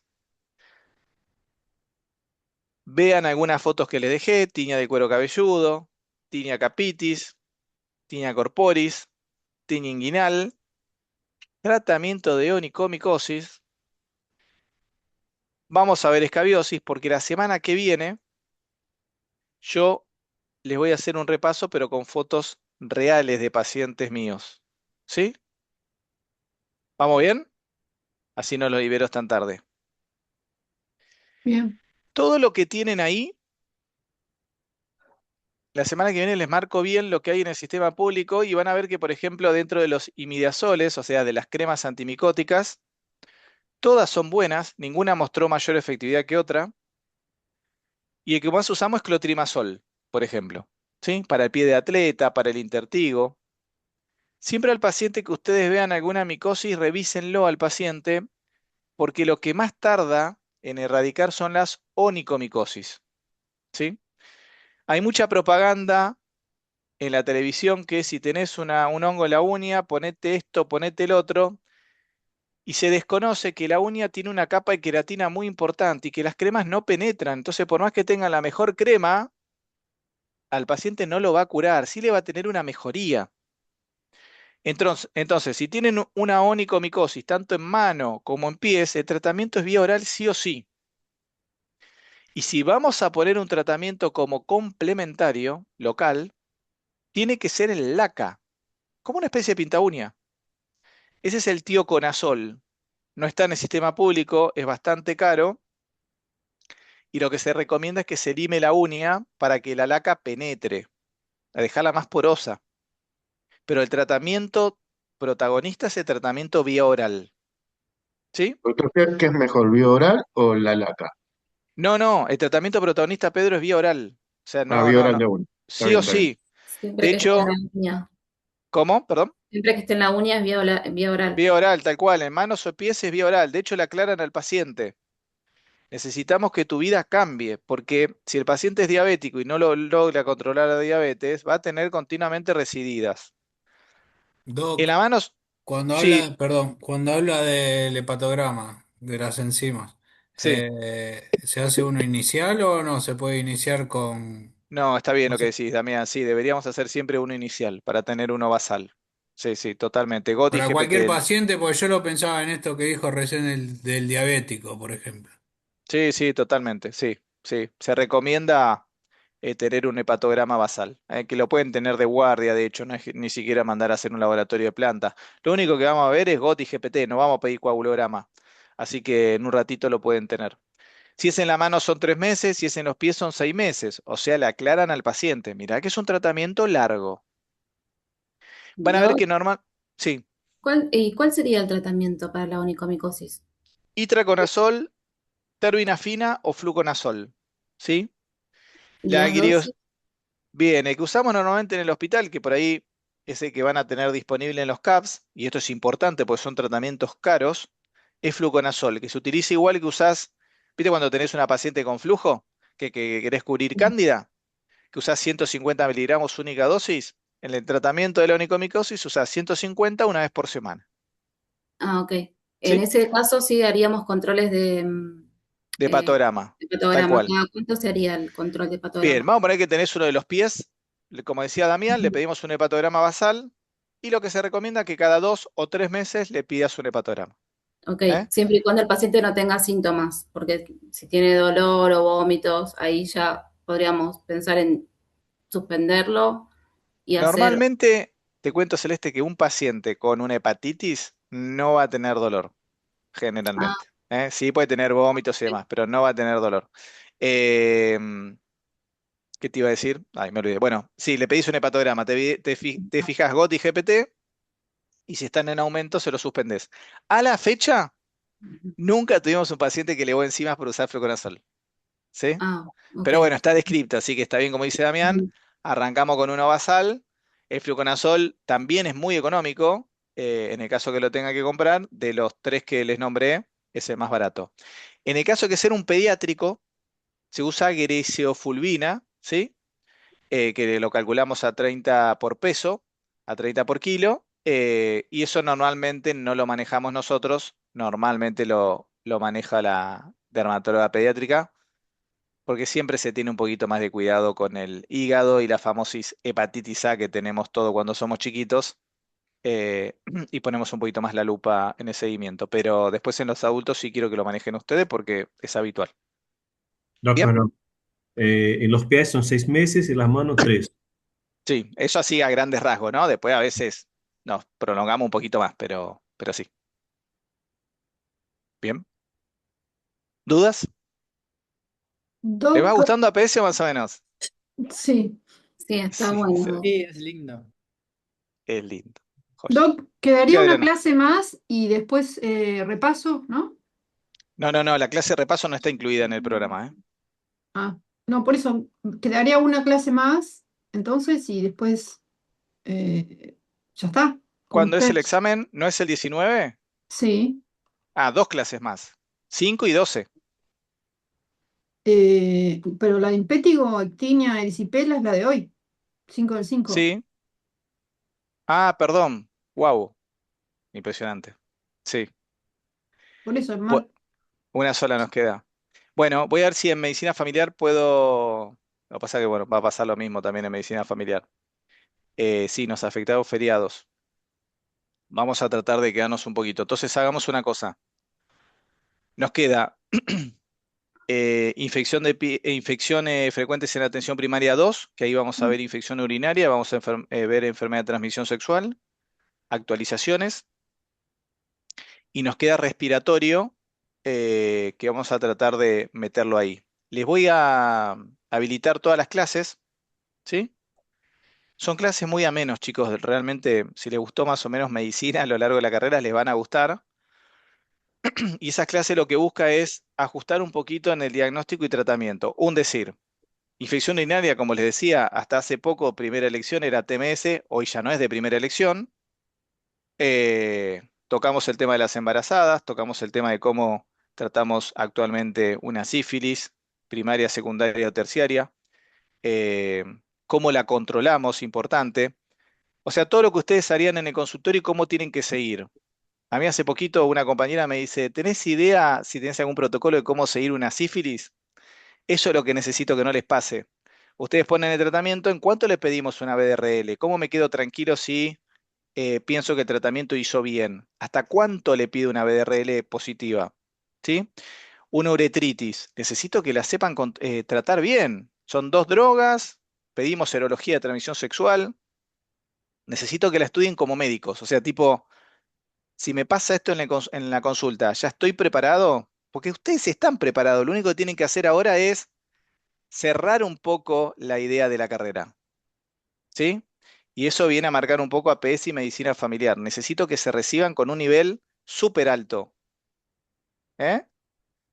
Así que les voy a dejar las clases abiertas, léanlas, y la clase que viene, que no va a ser de repaso, va a ser una clase de verdad, por ahí la damos un poquito más rápida, y cuando nos veamos presencial, ahí charlamos de todo. ¿Sí? Y hacemos una clase de repaso. ¿Bien? Doc, perdón, yo tengo una duda que no es de la clase. Ok. Yo no realicé el examen de hoy y quería saber en qué me afecta eso. Si no realizaste uno solo, no tenés problema. Ah, bueno, sí, fue uno solo porque Ok, no vi que hayan subido a tiempo, entonces no. Gracias. ok. Fíjense que todo, digamos, está escrito esto en el protocolo de la materia, ¿eh? El porcentaje y demás. ¿Sí? Doctor, Sí. entonces, ¿la clase presencial sería la semana del 12? O sea, una semana antes del final. No, la clase presencial es el mismo día al final. Ah, está bien. Ok, Hacemos la clase de repaso y rendimos. ¿Sí? ok, gracias. Ahí vamos a hacer repaso de todo, de APS y medicina familiar. ¿Sí? Doc, ¿cuándo sube la clase grabada esta? Y son más o menos, y depende, 48 horas, 72 horas, depende cuándo me la manden. Eso yo no la puedo bajar, me llega al mail. ¿Sí? Pero apenas pueda se las cargo. Vale, Apenas me gracias. llegue, se las cargo. ¿Sí? ¿Estamos? Doctor, ¿sabe Sí. a qué hora va a ser el examen el 19? ¿Tiene idea o no todavía? Sí, ya les digo. Esperen un cachito que ya les confirmo. Algo de las 15 horas era. ¿Ustedes ese día cursan algo? Y vamos a estar seguramente en el CAPS o CESAC. Ok.